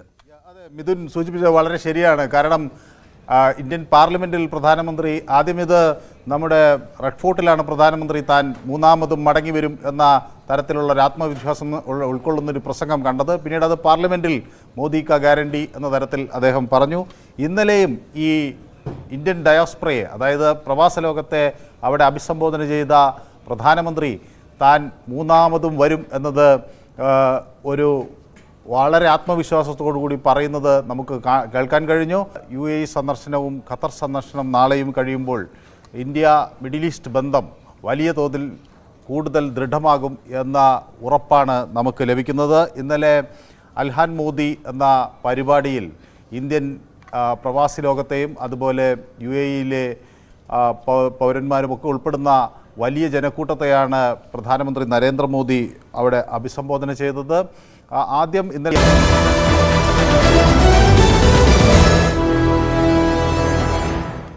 പ്രധാനമന്ത്രി നരേന്ദ്രമോദിയുടെ UAE സന്ദർശനം തുടരുകയാണ്. അബുദാബിയിലെ ആദ്യ ഹിന്ദു ക്ഷേത്രം പ്രധാനമന്ത്രി നരേന്ദ്രമോദി വിശ്വാസികൾക്കായി ഇന്ന് സമർപ്പിക്കും. പശ്ചിമേഷ്യയിലെ തന്നെ ആദ്യത്തെ പരമ്പരാഗത ഹിന്ദു ക്ഷേത്രമാണിത്. ബാബ്സ് ഹിന്ദു ക്ഷേത്രം എന്നാണ് ഇത് അറിയപ്പെടുന്നത്. അതോടൊപ്പം തന്നെ ഇന്ന് സർക്കാർ ഉച്ചകോടിയിലും പ്രധാനമന്ത്രി പങ്കെടുക്കുന്നുണ്ട്. മനു ഭരത്താണ് ചേരുന്നത് ഇന്റർനാഷണൽ ഡെസ്കിൽ നിന്ന്. മനു, ഇന്നത്തെ പ്രധാനമന്ത്രിയുടെ കാര്യപരിപാടികൾ എന്തൊക്കെയാണ്? അഭിലാഷ് നേരത്തെ സൂചിപ്പിച്ചതുപോലെ ഈ ബോച്ച സൻവാസി ശ്രീ അക്ഷർ പുരുഷോത്തം സംസ്ഥയുടെ ഈ മന്ദിരം അല്ലെങ്കിൽ ഈ ക്ഷേത്രം ഇന്ന് പ്രധാനമന്ത്രി ഉദ്ഘാടനം ചെയ്യും. ഇതിൻ്റെ ചടങ്ങുകൾ അവിടെ രാവിലെ തന്നെ ആരംഭിക്കുകയും ചെയ്യും. ഇന്ത്യയെ സംബന്ധിച്ചിടത്തോളം ഏറ്റവും സുപ്രധാനമായ ഒരു നേട്ടമാണിത്. കാരണം രാജ്യത്തിൻ്റെ ഒരു സാംസ്കാരിക പൈതൃകം UAE-യിൽ ആളുകൾക്ക് മുന്നിൽ തുറന്നു വയ്ക്കുക എന്ന ഒരു ദൗത്യം കൂടി ക്ഷേത്രത്തിനുണ്ട്. ഒപ്പം തന്നെ ഈ ക്ഷേത്രത്തിൻ്റെ ഒരു പ്രത്യേക സവിശേഷത, ഇത് ഒരു മുസ്ലിം ഭരണാധികാരി നൽകുന്ന ഒരു ഭൂമി എന്നതിനപ്പുറത്തേക്ക്, ഹിന്ദു ക്ഷേത്രം നിർമ്മിക്കാൻ നൽകുന്ന ഒരു ഭൂമി എന്നതിനപ്പുറത്തേക്ക് ഇതിൻ്റെ ലീഡ് ആർക്കിടെക്ട് ഒരു കാത്തലിക് വിഭാഗത്തിൽപ്പെട്ട ക്രിസ്ത്യൻ ആണ്. ഇതിൻ്റെ പ്രോജക്റ്റ് മാനേജർ ഒരു സിഖ് മതത്തിൽപ്പെട്ടയാളാണ്. അതുപോലെ ഇതിൻ്റെ ഫൗണ്ടേഷൻ ഡിസൈനർ ബുദ്ധമതത്തിൽപ്പെട്ടയാളാണ്. ഇതിൻ്റെ നിർമ്മാണം നടത്തുന്ന കൺസ്ട്രക്ഷൻ കമ്പനി ഒരു പാർസി വിഭാഗത്തിൽപ്പെട്ടവരുടെ ഗ്രൂപ്പാണ്. അതോടൊപ്പം ഇതിൻ്റെ ഡയറക്ടർ ജെയിൻ മതത്തിൽപ്പെട്ടയാളാണ്. അങ്ങനെ ഒരു ഇന്ത്യൻ ദേശീയത ഉൾക്കൊള്ളുന്ന ഈ ഇത്തരം എല്ലാവിധ സംസ്കാരങ്ങളുടെയും ഒരു സമുന്നയമാണ് ഈ ക്ഷേത്രം എന്ന് പറയാം. അതോടൊപ്പം തന്നെ ആർക്കിടെക്ചർ മാർവൽ എന്ന് വിശേഷിപ്പിക്കുന്ന ഈ നിർമ്മാണത്തിൽ അത്ര ഔന്നത്യം പുലർത്തുന്ന ഒരു ക്ഷേത്രം കൂടിയാണ് ഇത് എന്ന് വ്യക്തമാണ്. UAE-യിൽ കഴിഞ്ഞ ദിവസം പ്രധാനമന്ത്രി എത്തിയപ്പോൾ തന്നെ അദ്ദേഹത്തിന് വലിയ സ്വീകരണമാണ് ലഭിച്ചത്. ഏതാണ്ട് 3.5 ദശലക്ഷം വരുന്ന ഇന്ത്യൻ പ്രവാസികളാണ് UAE-യിൽ ഉള്ളത്. അവരെ സംബന്ധിച്ചിടത്തോളം വലിയ ആശയും ആവേശവുമായി മാറുകയാണ്. ഒപ്പം തന്നെ ഇനി ഈ ഗവൺമെൻറ്റിൻ്റെ ഈ UAE-യിൽ നടക്കുന്ന വേൾഡ് ഗവൺമെൻറ് സമ്മിറ്റിൽ, അതായത് സർക്കാർ ഉച്ചകോടിയിൽ കൂടി പ്രധാനമന്ത്രി പങ്കെടുക്കും. അതിഥി രാജ്യങ്ങളായ ഇന്ത്യയും ഖത്തറും തുർക്കിയുമാണ് ഈ ഉച്ചകോടിയിൽ എത്തുന്നത്. ഒപ്പം 25 രാഷ്ട്രത്തിൻ്റെ തലവന്മാരും ഈ ഉച്ചകോടിയിൽ പങ്കെടുക്കുന്നു. അപ്പോൾ ഇന്ത്യക്ക് ലോകത്തോട് എന്ത് പറയാനുണ്ട്, ഭാവി സർക്കാരുകൾ എങ്ങനെ രൂപകൽപ്പന ചെയ്യണമെന്നതിനെ സംബന്ധിച്ചൊരു ചർച്ച നടക്കുമ്പോൾ ഇന്ത്യൻ ആശയങ്ങൾ അവിടെ ഉരുത്തിരിഞ്ഞു വരികയും ചെയ്യും. ഇന്നത്തെ ഈ ക്ഷേത്രത്തിൽ നടക്കുന്ന ചടങ്ങുകൾക്ക് ശേഷമായിരിക്കും പ്രധാനമന്ത്രി ഖത്തറിലേക്ക് പോവുക. ഖത്തറും ഇന്ത്യയുമായുള്ള ഒരു ബന്ധം കഴിഞ്ഞിടയ്ക്ക് ശക്തിപ്പെടുകയായിരുന്നു. അതിൻ്റെ ഏറ്റവും ഒടുവിലത്തെ സന്തോഷ വാർത്തയാണ് നമുക്ക് മുൻ നാവികരായ 7 പേർ മടങ്ങിയെത്തി എന്നുള്ളത്. അതോടൊപ്പം തന്നെ ഈ $20 ബില്യൺ ട്രേഡാണ്, ഈ വ്യാപാരമാണ് ഈ ഖത്തറും ഇന്ത്യയും തമ്മിൽ നടക്കുന്നത്. അപ്പോൾ കൂടുതൽ വ്യാപാര സാധ്യതകൾ ഇന്ത്യക്ക് മുന്നിൽ ഖത്തർ തുറന്നു വെക്കുന്നു. തീർച്ചയായും പ്രധാനമന്ത്രിയുടെ പര്യടനം തുടരുന്നത് LNG ഗ്യാസ് തെരഞ്ഞെടുപ്പിന് ഇനി ദിവസങ്ങൾ മാത്രം ബാക്കി നിൽക്കുകയാണ് എന്ന പ്രത്യേകതയുമുണ്ട്. മനു, വരും വാർത്തകളിൽ നമുക്ക് ഈ പ്രധാനമന്ത്രിയുടെ സന്ദർശനവുമായി ബന്ധപ്പെട്ട കൂടുതൽ വിശദാംശങ്ങൾ ഉൾപ്പെടുത്താം. പ്രധാനമന്ത്രി ഈ വിദേശ സന്ദർശനം, അതായത് UAE ഖത്തർ സന്ദർശനമൊക്കെ തുടരുമ്പോൾ കർഷക സമരം ശക്തമാവുകയാണ്. കൂടുതൽ കർഷകർ ഹരിയാന അതിർത്തിയിലെ ശംഭുവിലേക്ക് എത്തിക്കൊണ്ടിരിക്കുന്നു. ഡൽഹിയിൽ എത്തിയ ആവശ്യങ്ങൾ നേടിയെടുക്കാതെ പിന്നോട്ടില്ല എന്ന നിലപാടിൽ ആണ് കർഷകർ. അതേസമയം കർഷകരെ അനുനയിപ്പിക്കാനുള്ള നീക്കങ്ങളും ഒരു ഭാഗത്ത് നടന്നുകൊണ്ടിരിക്കുന്നു എന്ന് തന്നെയാണ് നമുക്ക് വിവരങ്ങൾ ലഭിച്ചുകൊണ്ടിരിക്കുന്നത്. കർഷക നേതാക്കളെ അറസ്റ്റ് ചെയ്യുന്ന നടപടികളിലേക്ക് ഉൾപ്പെടെ ഭരണകൂടം പോകുന്നുമുണ്ട്. വാർത്തയുടെ വിശദാംശങ്ങളുമായി നാഷണൽ ഡെസ്കിൽ നിന്ന് IR രാകേഷ് ചേരുന്നുണ്ട്. രാകേഷ്, ഈ സമരം ഈ ലോക്സഭാ തെരഞ്ഞെടുപ്പ് കൂടി ആസന്നമായിരിക്കുന്ന ഒരു പശ്ചാത്തലമുണ്ട്. വലിയ തോതിൽ അതിനെ സ്വാധീനിച്ചില്ല എങ്കിൽ പോലും ഇതിന് പരിഹാര നീക്കങ്ങൾ കേന്ദ്രത്തിൽ നിന്ന് നടക്കുന്നുണ്ടോ? എന്താണ് വിവരങ്ങൾ?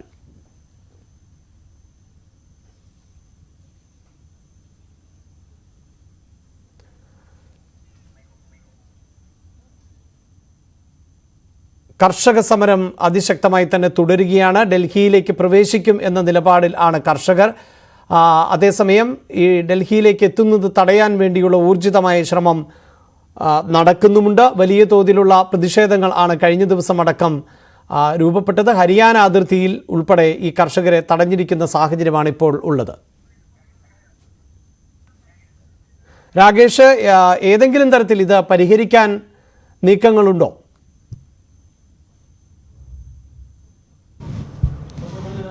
അഭിലാഷ്, സമരം ശക്തമാക്കുകയാണ് കർഷകർ. കാരണം ഇന്നലെ വലിയ രീതിയിലുള്ള സംഘർഷം ശംഭു അതിർത്തിയിലുണ്ടായിരുന്നു. പഞ്ചാബ് ഹരിയാന അതിർത്തിയായ ശംഭുവിലുണ്ടായിരുന്നു. ഏതാണ്ട് 200-ലധികം കർഷകർക്ക് പരിക്കേറ്റിരുന്നു. പക്ഷേ പിന്നോട്ടില്ല എന്ന നിലപാട് ആവർത്തിക്കുകയാണ് കർഷകർ. കാരണം ഓരോ മിനിറ്റുകൾ കഴിയുന്തോറും കൂടുതൽ കർഷകർ ഇവിടേക്ക് എത്തിക്കൊണ്ടിരിക്കുന്നു. കൂടുതൽ ട്രാക്ടറുകൾ പഞ്ചാബിലെ വിവിധ ഗ്രാമങ്ങളിൽ നിന്ന് ഏതായാലും ഈ അതിർത്തിയിലേക്ക് എത്തിക്കൊണ്ടിരിക്കുന്നു. അതുകൊണ്ട് തന്നെ ഡൽഹിയിൽ എത്താതെ മടങ്ങില്ല, ആവശ്യങ്ങൾ അംഗീകരിക്കാതെ സമരം പിൻവലിക്കില്ല എന്ന നിലപാട് ആവർത്തിക്കുകയാണ് കർഷകർ ചെയ്യുന്നത്. ഏതായാലും ഹരിയാന പോലീസ് ശക്തമായ ബാരിക്കേഡ് ഒക്കെ തീർത്തുകൊണ്ട് ശക്തമായ ക്രമീകരണങ്ങൾ അവിടെ ഒരുക്കിയിട്ടുണ്ട്. ഇപ്പോൾ ഏറ്റവും ഒടുവിൽ പുറത്തു വരുന്ന വാർത്തകൾ പ്രകാരം ഇന്ന് രാവിലെയും അവിടെ ടിയർ ഗ്യാസ് ഹരിയാന പോലീസ് പ്രയോഗിച്ചു എന്നുള്ളതാണ്. അതായത് പോലീസ് വ്യക്തമാക്കുന്നത് ഈ അതിർത്തി മറികടക്കാൻ ഒരു തരത്തിലും അനുവദിക്കില്ല എന്നാണ് പോലീസ് വ്യക്തമാക്കുന്നത്. ഒപ്പം ഗ്രാമങ്ങൾ വഴിയും ഒപ്പം തന്നെ വയലുകൾ വഴിയും ഹരിയാനയിലേക്ക് പ്രവേശിക്കാനുള്ള സാധ്യതയും പോലീസ് മുന്നിൽ കാണുന്നുണ്ട്. ഇത് കണക്കിലെടുത്തുകൊണ്ട് വലിയ കുഴികൾ തീർത്തുകൊണ്ട്, റോഡുകൾ തുറന്നുകൊണ്ട് വലിയ കുഴികൾ തീർക്കുന്ന നടപടികളും ഇപ്പോൾ പോലീസിന്റെ ഭാഗത്തുനിന്നുണ്ടായിട്ടുണ്ട്. പക്ഷേ ശംഭു അതിർത്തിയിൽ മാത്രമല്ല, ഡൽഹിയോട് ചേർന്നുള്ള ഹരിയാന അതിർത്തി പ്രദേശങ്ങളിലും വലിയ സുരക്ഷ ഒരുക്കിയിട്ടുണ്ട്. പ്രത്യേകിച്ച് വലിയ ആണികൾ സ്ഥാപിച്ചുകൊണ്ടും ഒപ്പം തന്നെ മുള്ളുവേലികൾ സ്ഥാപിച്ചും ബാരിക്കേഡുകൾ വിവിധ തട്ടുകളായി ബസ്സുകളായി തിരിച്ചുകൊണ്ടും കണ്ടെയ്നറുകൾ റോഡിൽ നിർത്തി ഗതാഗതം ക്രമീകരിച്ചുകൊണ്ടും ഒക്കെ തന്നെയാണ് ഇപ്പോൾ സമരത്തെ നേരിടാൻ പോലീസ് ഒരുങ്ങുന്നത്. ഏതായാലും നിലവിൽ പഞ്ചാബിൽ നിന്നുള്ള കർഷകരാണ് കൂടുതലായും ഈ സമരരംഗത്തേക്ക് എത്തിയിരിക്കുന്നത്. പക്ഷേ ഹരിയാനയിൽ നിന്നുള്ള കർഷകർ കൂടി ഈ സമരരംഗത്തേക്ക് വരികയാണെങ്കിൽ ഈ സമരത്തിന്റെ സ്വഭാവം മാറും. ഏതായാലും കർഷകർ ഇപ്പോൾ വ്യക്തമാക്കുന്നത് പ്രധാനമന്ത്രി നരേന്ദ്രമോദി തന്നെ ചർച്ചകൾക്ക് മുൻകൈ എടുക്കണമെന്ന് വ്യക്തമാക്കിയിട്ടുണ്ട്. കേന്ദ്ര സർക്കാർ ഇപ്പോൾ വ്യക്തമാക്കിയിരിക്കുന്നത് കർഷകരുമായി ചർച്ചയ്ക്ക് തയ്യാറാണ് എന്നാണ്. പക്ഷേ എല്ലാ ആവശ്യങ്ങളും പ്രത്യേകിച്ച് 12 ആവശ്യങ്ങൾ മുന്നോട്ട് വെക്കുന്നുണ്ട്. അതിൽ ചില ആവശ്യങ്ങളൊക്കെ തന്നെ പരിഗണിക്കാൻ നിലവിലെ സാഹചര്യത്തിൽ കഴിയാത്തതാണ്. പക്ഷേ ചർച്ചകൾക്ക് തയ്യാറാണെന്ന് കേന്ദ്ര സർക്കാരും വ്യക്തമാക്കിയിട്ടുണ്ട്. ഏതായാലും ഹരിയാന സർക്കാർ ഇപ്പോൾ ആവർത്തിച്ചിരിക്കുന്നത് കർഷകരെ അതിർത്തി കടക്കാൻ അനുവദിക്കില്ല എന്നുള്ളതാണ്. അഭിലാഷ്, ആയിരക്കണക്കിന് കർഷകർ ആണ് ഡൽഹിയിലേക്ക് ഡൽഹി ചലോ മാർച്ചിന്റെ ഭാഗമാകുന്നത്. മഹാരാഷ്ട്രയിലെ കോൺഗ്രസിനെ പ്രതിസന്ധിയിലാക്കി മുതിർന്ന കോൺഗ്രസ് നേതാവ് അശോക് ചവാൻ പാർട്ടി വിട്ടതിന് പിന്നാലെ പാർട്ടിയിലെ 15ഓളം MLA-മാരും രാജിക്ക് ഒരുങ്ങുകയാണ്. യുവനേതാവ് വിശ്വജിത് കദം, അസ്ലം ഷെയ്ഖ്, അമീൻ പട്ടേൽ, സഞ്ജയ് നിരുപം തുടങ്ങിയ നേതാക്കൾ ആണ് പാർട്ടി വിടും എന്ന റിപ്പോർട്ടുകൾ പുറത്തുവരുന്നത്. പാർട്ടി വിടുന്നവർ BJP-യിൽ ചേരും എന്നാണ് നിഗമനം. അസാധാരണ സാഹചര്യം കണക്കിലെടുത്ത് പ്രതിസന്ധി പരിഹരിക്കാൻ സംസ്ഥാനത്തിന്റെ ചുമതലയുള്ള കോൺഗ്രസ് നേതാവ് രമേശ് ചെന്നിത്തല മുംബൈയിൽ അടിയന്തര യോഗം വിളിച്ചിട്ടുണ്ട്.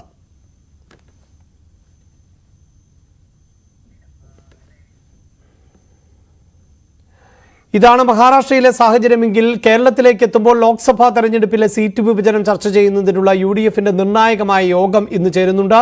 കേരള കോൺഗ്രസ് ജോസഫ് വിഭാഗത്തിന് കോട്ടയം സീറ്റ് ലഭിക്കുമെന്നതിൽ ഏറെക്കുറെ ഉറപ്പായി കഴിഞ്ഞു. അതേസമയം 3ാം സീറ്റ് വേണമെന്ന ആവശ്യത്തിൽ ലീഗ് നേതൃത്വം ഉറച്ചു നിൽക്കുകയാണ്. ഇന്നത്തെ യോഗത്തിൽ ഇക്കാര്യത്തിൽ അന്തിമ തീരുമാനം ഉണ്ടാകും. കണ്ണൂർ ഒഴികെയുള്ള മണ്ഡലങ്ങളിൽ സിറ്റിംഗ് MPമാർ തന്നെ മത്സരിക്കണം എന്ന പൊതുവികാരമാണ് കോൺഗ്രസ് നേതൃത്വത്തിൻ്റേത്. കോൺഗ്രസ് സ്ഥാനാർത്ഥികളുടെ കാര്യത്തിൽ ഹൈക്കമാൻഡാകും അന്തിമ തീരുമാനം എടുക്കുക. നിയമസഭാ സമ്മേളനം നടക്കുന്നതിനാൽ വൈകിട്ടാണ് കന്റോൺമെന്റ് ഹൗസിൽ UDF യോഗം ചേരുക.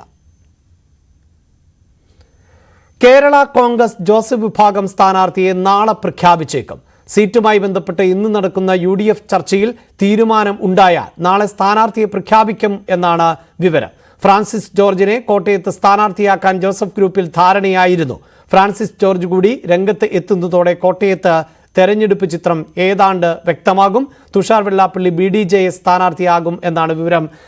ശ്രീജിത്തുണ്ട് വാർത്തയുടെ വിശദാംശങ്ങളുമായി. ശ്രീജിത്ത്, കേരളത്തിലെ ഈ തെരഞ്ഞെടുപ്പ് ചിത്രം തെളിയുന്ന ആദ്യത്തെ മണ്ഡലമായി കോട്ടയം മാറുമോ?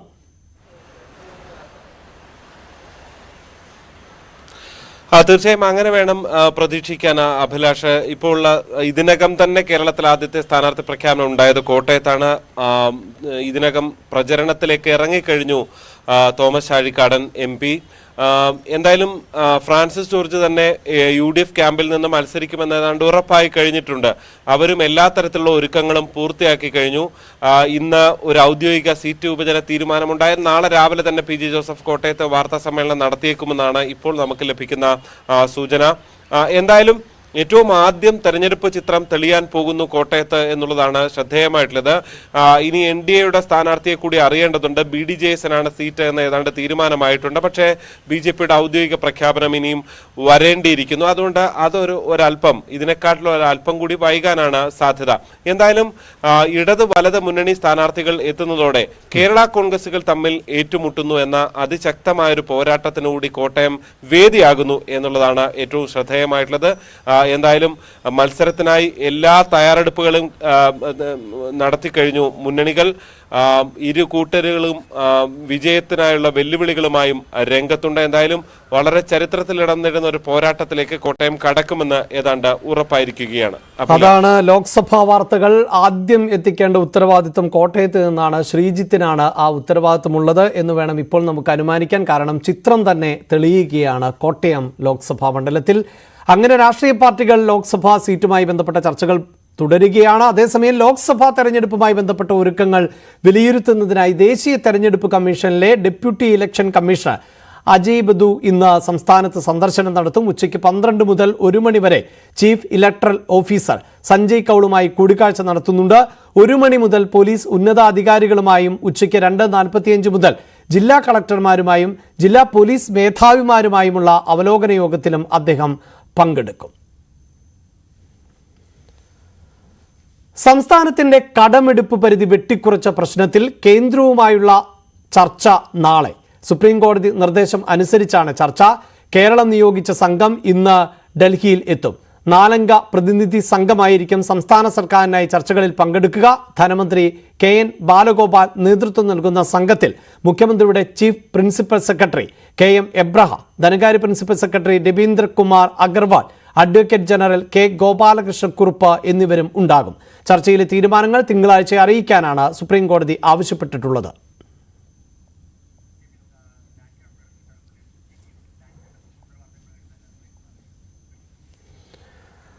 മറ്റൊരു വാർത്തയുള്ളത് തൃപ്പൂണിത്തറയിലെ പടക്കശേഖരം പൊട്ടിത്തെറിച്ചുണ്ടായ സ്ഫോടനത്തിൽ നാട്ടുകാർ ഹൈക്കോടതിയിലേക്ക് എന്നതാണ്.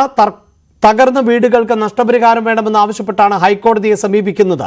300ഓളം വീടുകൾക്ക് കേടുപാടുകൾ സംഭവിച്ചു എന്നാണ് ആക്ഷൻ കൗൺസിൽ പറയുന്നത്. മജിസ്റ്റീരിയൽ അന്വേഷണം സംബന്ധിച്ച നടപടിക്രമങ്ങൾ ഇന്ന് തുടങ്ങും. ഡാനി ഇപ്പോൾ ചേരുന്നു വാർത്തയുടെ വിശദാംശങ്ങളുമായി. ഡാനി, ഏറ്റവും കൂടുതൽ ഈ സ്ഫോടനങ്ങൾ നടക്കുമ്പോൾ പ്രതിസന്ധിയിലാകുന്നത് തൊട്ടടുത്തുള്ള വീടുകൾ ആണ്. നമുക്കറിയാം, വരാപ്പുഴയിലടക്കം ഇങ്ങനെയൊരു സ്ഫോടനം നടന്ന് കയറിത്താമസം നടന്ന് ദിവസങ്ങൾക്കുള്ളിൽ ഒരു വീടില്ലാതാകുന്ന ഒരു സാഹചര്യമൊക്കെ ഉണ്ട്.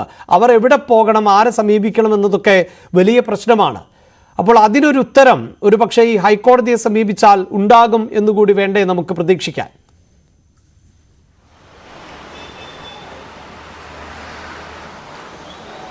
അഭിലാഷ, ഇതിൽ ഹൈക്കോടതിയെ സമീപിക്കാൻ തന്നെ അതിൽ ഒരു വളരെ പെട്ടെന്ന് സുരക്ഷിതമായ ഒരു തീരുമാനം ഉണ്ടാകണം ഇത് സംബന്ധിയായ എന്നാണ് നാട്ടുകാർ പ്രതീക്ഷിക്കുന്നത്. പ്രത്യേകിച്ച് ഈ വാർത്തയുടെ തുടക്കത്തിൽ അഭിലാഷ് സൂചിപ്പിച്ചതുപോലെ ഈ വരാപ്പുഴയിലെ അനുഭവം മുന്നിൽ നിൽക്കുന്നുണ്ട്. ഇപ്പോഴും 1 വർഷമാകുന്നു. ഇപ്പോഴും അവർക്ക് നഷ്ടപരിഹാരം നൽകുന്ന നടപടികളിലേക്കോ അത്തരം ചിന്തകളിലേക്കോ പോയി എത്തിയിട്ടില്ല എന്നതാണ് വസ്തുത.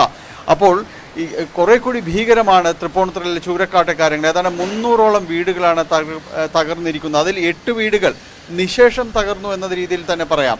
വളരെ അടുത്ത കാലത്ത് പണിത ഈ അടുത്തിടയ്ക്ക് താമസമാക്കിയ വീടുകൾ വരെയുണ്ട്. ഇതെല്ലാം തന്നെയും ഈ സ്ഫോടനത്തിൽ തകർന്ന അവസ്ഥയാണ്. പല വീടുകളിലേക്കും കയറാൻ പോലും പറ്റാൻ കഴിയാത്ത സാഹചര്യം, ഭാഗികമായി തകർന്ന വീടുകൾ, അങ്ങനെ നഷ്ടങ്ങൾ നിരവധിയാണ്. ഒരു നിമിഷങ്ങൾ കൊണ്ട് അവർക്ക് വീടില്ലാതാവുന്ന ഒരവസ്ഥ. ആയുഷ്കാലം കൊണ്ട് കെട്ടിപ്പടുത്ത വീടുകൾ പലരും അത് ഉപേക്ഷിക്കേണ്ടി വരുന്ന അത്തരമൊരു അവസ്ഥയിലേക്കെല്ലാം തന്നെ പോകുന്നു. പലരും ഇപ്പോൾ ഈ ദുരിതാശ്വാസ ക്യാമ്പുകളിലേക്ക് എഴുതി എത്ര ദിവസം ഇവിടെ കഴിയേണ്ടി വരുമെന്ന് പോലും ആർക്കും അറിയില്ല. അപ്പോൾ തീർത്തും നിസ്സഹായരായ ഒരു കൂട്ടം പേരാണ് ഇവിടെയുള്ളത്. അതുകൊണ്ട് തന്നെയാണ് ഇത്തരം കാര്യങ്ങളിൽ എന്ത് ചെയ്യണമെന്നത് സംബന്ധിച്ച് അവർ കോടതിയിലേക്ക് തുടക്കത്തിൽ തന്നെ നീങ്ങാനായിട്ട് തീരുമാനിച്ചിട്ടുള്ളത്. നമുക്കറിയാം, മജിസ്റ്റീരിയൽ അന്വേഷണം പ്രഖ്യാപിച്ചിട്ടുണ്ട്. ഫോർട്ട് കൊച്ചി സബ് കളക്ടറാണ് ഇത് സംബന്ധിച്ച് അന്വേഷണം നടത്തുന്നത്. ഇന്ന് അവർ അവിടെ സന്ദർശിക്കുകയും മറ്റ് നടപടികളിലേക്കെല്ലാം തന്നെ കടക്കുകയും ചെയ്യും. അതൊരു ഭാഗത്ത് നിൽക്കുമ്പോൾ തന്നെയാണ് ഹൈക്കോടതിയിലേക്ക് അടക്കം പോകാനായിട്ട് ഇവർ തീരുമാനിച്ചിട്ടുള്ളത്. കാരണം കോടതിയുടെ ഒരു ഇടപെടൽ കൂടിയുണ്ടെങ്കിൽ മാത്രമേ ഇത്തരം കാര്യങ്ങളിൽ വേഗതയുണ്ടാകൂ, തീർപ്പുണ്ടാകൂ എന്ന് അവർ വിശ്വസിക്കുന്നു. അതിന് വലിയൊരു കാരണം വരാപ്പുഴയിലെ അനുഭവങ്ങൾ തന്നെയാണ്. അതുകൊണ്ട് അത്തരം നടപടികളുമായി പോകാനായിട്ടാണ് റെസിഡൻസ് അസോസിയേഷനിലെ കൂട്ടായ്മകൾ ഇന്നലെ യോഗം ചേർന്നുകൊണ്ട് അത് തീരുമാനമെടുത്തിരിക്കുന്നത്. ഇവിടെ ഇപ്പോൾ ഇതുമായി ബന്ധപ്പെട്ടുകൊണ്ട് ഈ സ്ഫോടക വസ്തുക്കൾ ഉപയോഗിച്ച സംബന്ധിയായ കാര്യങ്ങളിൽ എക്സ്പ്ലോസീവ് വിദഗ്ധർ അന്വേഷണം നടത്തുന്നുണ്ട്. അനുവദനീയമായ അളവിലാണ് ഇതെല്ലാം തന്നെ അനുവാദം വെടിക്കെട്ടിനുണ്ടായിരുന്നില്ല ഒരു കാര്യം. അതോടൊപ്പം ഈ വെടിക്കെട്ട് സാധാരണഗതിയിൽ ഉപയോഗിക്കുന്ന മരുന്നുകൾക്ക് അതിൻ്റെ ഒരു തീവ്രത നിശ്ചയിച്ചിട്ടുണ്ട്. അതിൻ്റെ അളവിൽ കൂടുതലുണ്ടോ എന്നതടക്കമുള്ള കാര്യങ്ങൾ പരിശോധിക്കുന്നുണ്ട്. കാരണം ആ ചുറ്റുപാട് പ്രദേശങ്ങളെല്ലാം തന്നെ നിശേഷം തകർത്തിരിക്കുന്നൊരവസ്ഥയാണ് ഉണ്ടായിരിക്കുന്നത്. അപ്പോൾ ഇത്തരം കാര്യങ്ങളിൽ കൃത്യമായ രീതിയിലൊരു അന്വേഷണം നടക്കുന്നുണ്ട്. അത് കൃത്യമായ രീതിയിൽ തന്നെ ഒരു അന്വേഷണം ഉറപ്പുവരുത്തിക്കൊണ്ട് നടപടികളിലേക്ക് പോകണമെന്ന നാട്ടുകാരുടെ ആവശ്യം. ഇന്ന് മജിസ്ട്രേറ്റ് അന്വേഷണത്തിൻ്റെ ഭാഗമായി സബ് കളക്ടർ ഇവിടെ എത്തുമെന്നാണ് അറിയിച്ചിട്ടുള്ളത്. നഗരസഭാ അധികൃതരുമായിട്ടും എല്ലാം തന്നെ കൂടിക്കാഴ്ചകൾ നടക്കുന്നുണ്ട്. അതിനുശേഷം മറ്റു നടപടികളിലേക്ക് നീങ്ങും. എന്തായാലും വീടുകൾ നഷ്ടപ്പെട്ടവർക്ക്, തകർക്കപ്പെട്ടവർക്കെല്ലാം തന്നെ അർഹമായ രീതിയിൽ നഷ്ടപരിഹാരം അടക്കമുള്ള കാര്യങ്ങൾ വേണം എന്ന് തന്നെയാണ് അവർ ആവശ്യപ്പെടുന്നത്. ഇതിൻ്റെ ഭാഗമായിട്ടാണ് ഹൈക്കോടതിയിലേക്ക് അടക്കം നീങ്ങുവാനായിട്ട് നിശ്ചയിച്ചിട്ടുള്ളത്. അഭിലാഷ്, അതാണ് ഈ കുടുംബാംഗങ്ങൾ വലിയ പ്രതിസന്ധിയിലാണ്. അയൽവാസികൾ എന്തു പിഴച്ചു എന്നുള്ളതാണ്. ഈ അനധികൃതമായി ഇങ്ങനെ സ്ഫോടക വസ്തുക്കൾ അല്ലെങ്കിൽ പടക്ക ശേഖരമൊക്കെ സൂക്ഷിച്ചു വെക്കുന്നു. അത് പൊട്ടിത്തെറിച്ച് ജനങ്ങൾ വലിയ പ്രതിസന്ധിയിലാകുന്നു. അവർക്ക് എന്ത് ചെയ്യണം എന്നറിയാൻ പറ്റാത്ത സാഹചര്യമുണ്ടാകുന്നു. തീർച്ചയായും ഇതിന് നിയമ സംവിധാനങ്ങൾ വേണം. നഷ്ടപരിഹാരത്തിന് ഏതെങ്കിലും തരത്തിലുള്ള മാർഗങ്ങൾ ഉൾപ്പെടെ കണ്ടെത്തുകയും ചെയ്യേണ്ടത് അനിവാര്യമാണ്. ഇടവേള.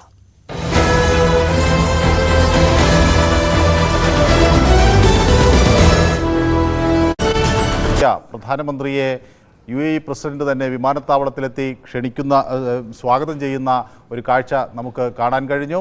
അതിനുശേഷം ഇരു നേതാക്കളും തമ്മിൽ നിരവധി കരാറുകൾ, പരസ്പരം ഒപ്പുവെച്ച കരാറുകൾ കൈമാറ്റം ചെയ്യുകയും ചെയ്തു. അതിനുശേഷം ആണ് ഇന്ത്യ അതുപോലെ UAE തമ്മിലുള്ള ഈ UPI ഡെബിറ്റ് കാർഡ് അവിടെ ഉപയോഗിക്കാനുള്ള സംവിധാനങ്ങൾക്ക് തുടക്കം കുറിച്ചത്. ഇന്ന് പ്രധാനമായി നടക്കുന്നത് വേൾഡ് ഗവൺമെൻറ് സമ്മിറ്റാണ്. അതായത് ലോക സർക്കാർ ഉച്ചകോടി എന്ന തരത്തിൽ അത് ഭാവി സർക്കാരുകളെ രൂപകൽപ്പന ചെയ്യുന്നതിന് എന്ന വിഷയം ആസ്പദമാക്കിയാണ് ഈ ചർച്ച നടക്കുന്നത്. അതിൽ ഈ ഉച്ചകോടി നടക്കുന്നത്. അതിൽ 25ഓളം രാഷ്ട്ര തലവന്മാർ പങ്കെടുക്കുന്നു. ഇന്ത്യയും ഖത്തറും തുർക്കിയും അതിൽ അതിഥികളായാണ് എത്തുന്നത്. പ്രധാനമന്ത്രി ഇന്ന് യോഗത്തെ അഭിസംബോധന ചെയ്യും. ഇന്ത്യക്ക് ലോക ജനതയ്ക്ക് മുന്നിൽ വയ്ക്കാനുള്ള സന്ദേശം എന്ത് എന്ന് ഇന്ന് പ്രധാനമന്ത്രി അവർക്ക് മുന്നിൽ അവതരിപ്പിക്കും. അതിനുശേഷമാണ് ബാബ്സ് ക്ഷേത്രം ഇതിൻ്റെ ഉദ്ഘാടനം ഉണ്ടാകുക. തുടർന്ന് പ്രധാനമന്ത്രി ഖത്തറിലേക്ക് പോകും. ഖത്തറിലെത്തി അമീർ തമീം ബിൻ അഹമ്മദ് അൽഥാനിയുമായി കൂടിക്കാഴ്ച നടത്തും. ഖത്തർ നമുക്കറിയാം, കഴിഞ്ഞ ദിവസം 8 നാവികരെ അവരുടെ വധശിക്ഷ ഇളവ് ചെയ്തു കൊടുക്കുകയും അതിൽ 7 പേർ തിരിച്ചു വരികയൊക്കെ ചെയ്ത സാഹചര്യം ഉണ്ടായിരുന്നു. അപ്പോൾ ഖത്തറും ഇന്ത്യയുമായുള്ള ബന്ധം ശക്തിപ്പെടുന്നതിൻ്റെ ഒരു സൂചനകൾ നമുക്ക് ലഭിക്കുന്നു. മാത്രമല്ല, ഖത്തർ ഇന്ത്യയെ സംബന്ധിച്ചിടത്തോളം ഒരു വലിയ വ്യാപാര സൗഹൃദം പങ്കിടുന്ന ഒരു രാജ്യമാണ്. $20 ലക്ഷം പരസ്പര വ്യാപാരം ഇന്ത്യയും ഖത്തറും തമ്മിൽ നടക്കുന്നു എന്നതാണ് നമുക്ക് വ്യാപാര കണക്കുകൾ വെച്ച് നോക്കുമ്പോൾ മനസ്സിലാകുന്നത്. അങ്ങനെ ഇന്ത്യ UAE എന്ന് പറയുമ്പോൾ ഇന്ത്യയുടെ ഒരു സുപ്രധാനമായ ട്രേഡ് പാർട്ട്ണർ എന്ന് വേണമെങ്കിൽ വിശേഷിപ്പിക്കാവുന്നതാണ്. ഇന്നലെ ഈ ജനക്കൂട്ടത്തെ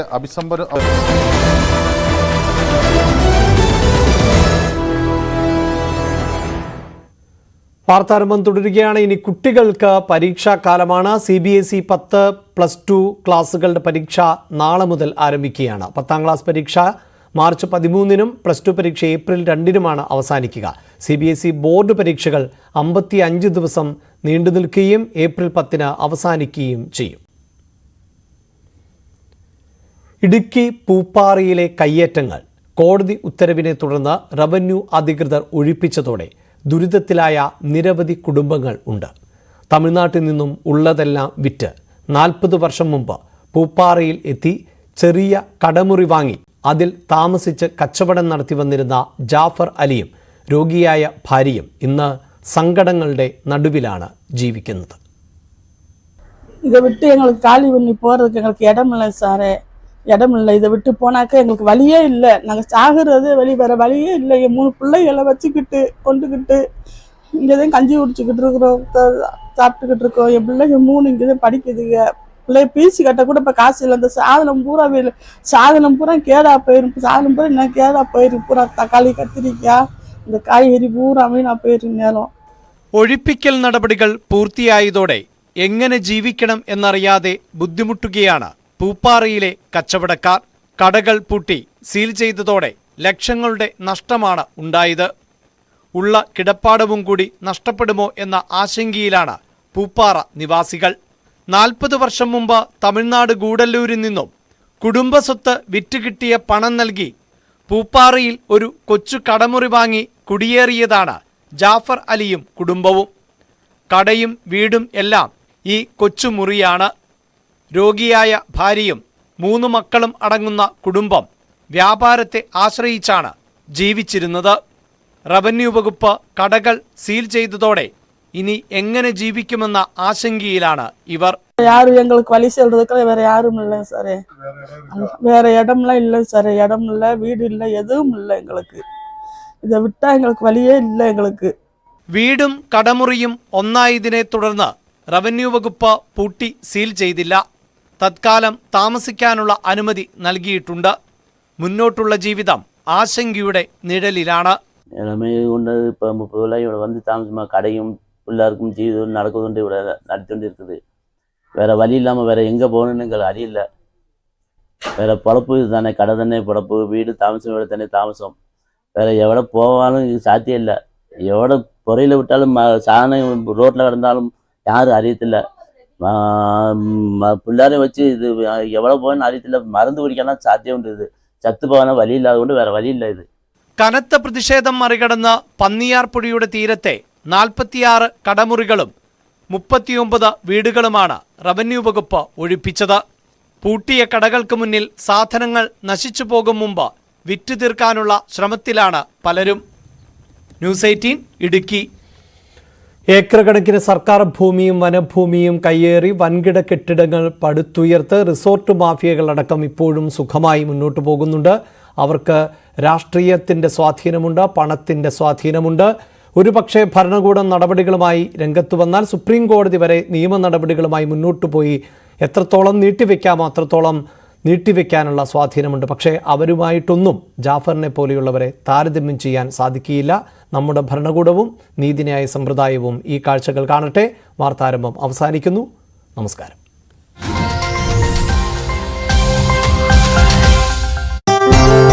പ്രധാനമന്ത്രി ഈ കാര്യങ്ങളെല്ലാം പറയുകയും ചെയ്തു. കാരണം UAE ഇന്ത്യയുടെ മൂന്നാമത്തെ ട്രേഡ് പാർട്ണർ എന്ന നിലയിലാണ്. ഇന്ത്യയെ സംബന്ധിച്ചിടത്തോളം മറ്റു രാജ്യങ്ങളുമായി താരതമ്യം ചെയ്യുമ്പോൾ ഇന്ത്യയിൽ നിക്ഷേപം നടത്തുന്ന 7ാമത്തെ വലിയ രാജ്യം എന്ന തരത്തിൽ ഖത്തർ വരുന്നു. അതുപോലെ ഇന്ത്യയും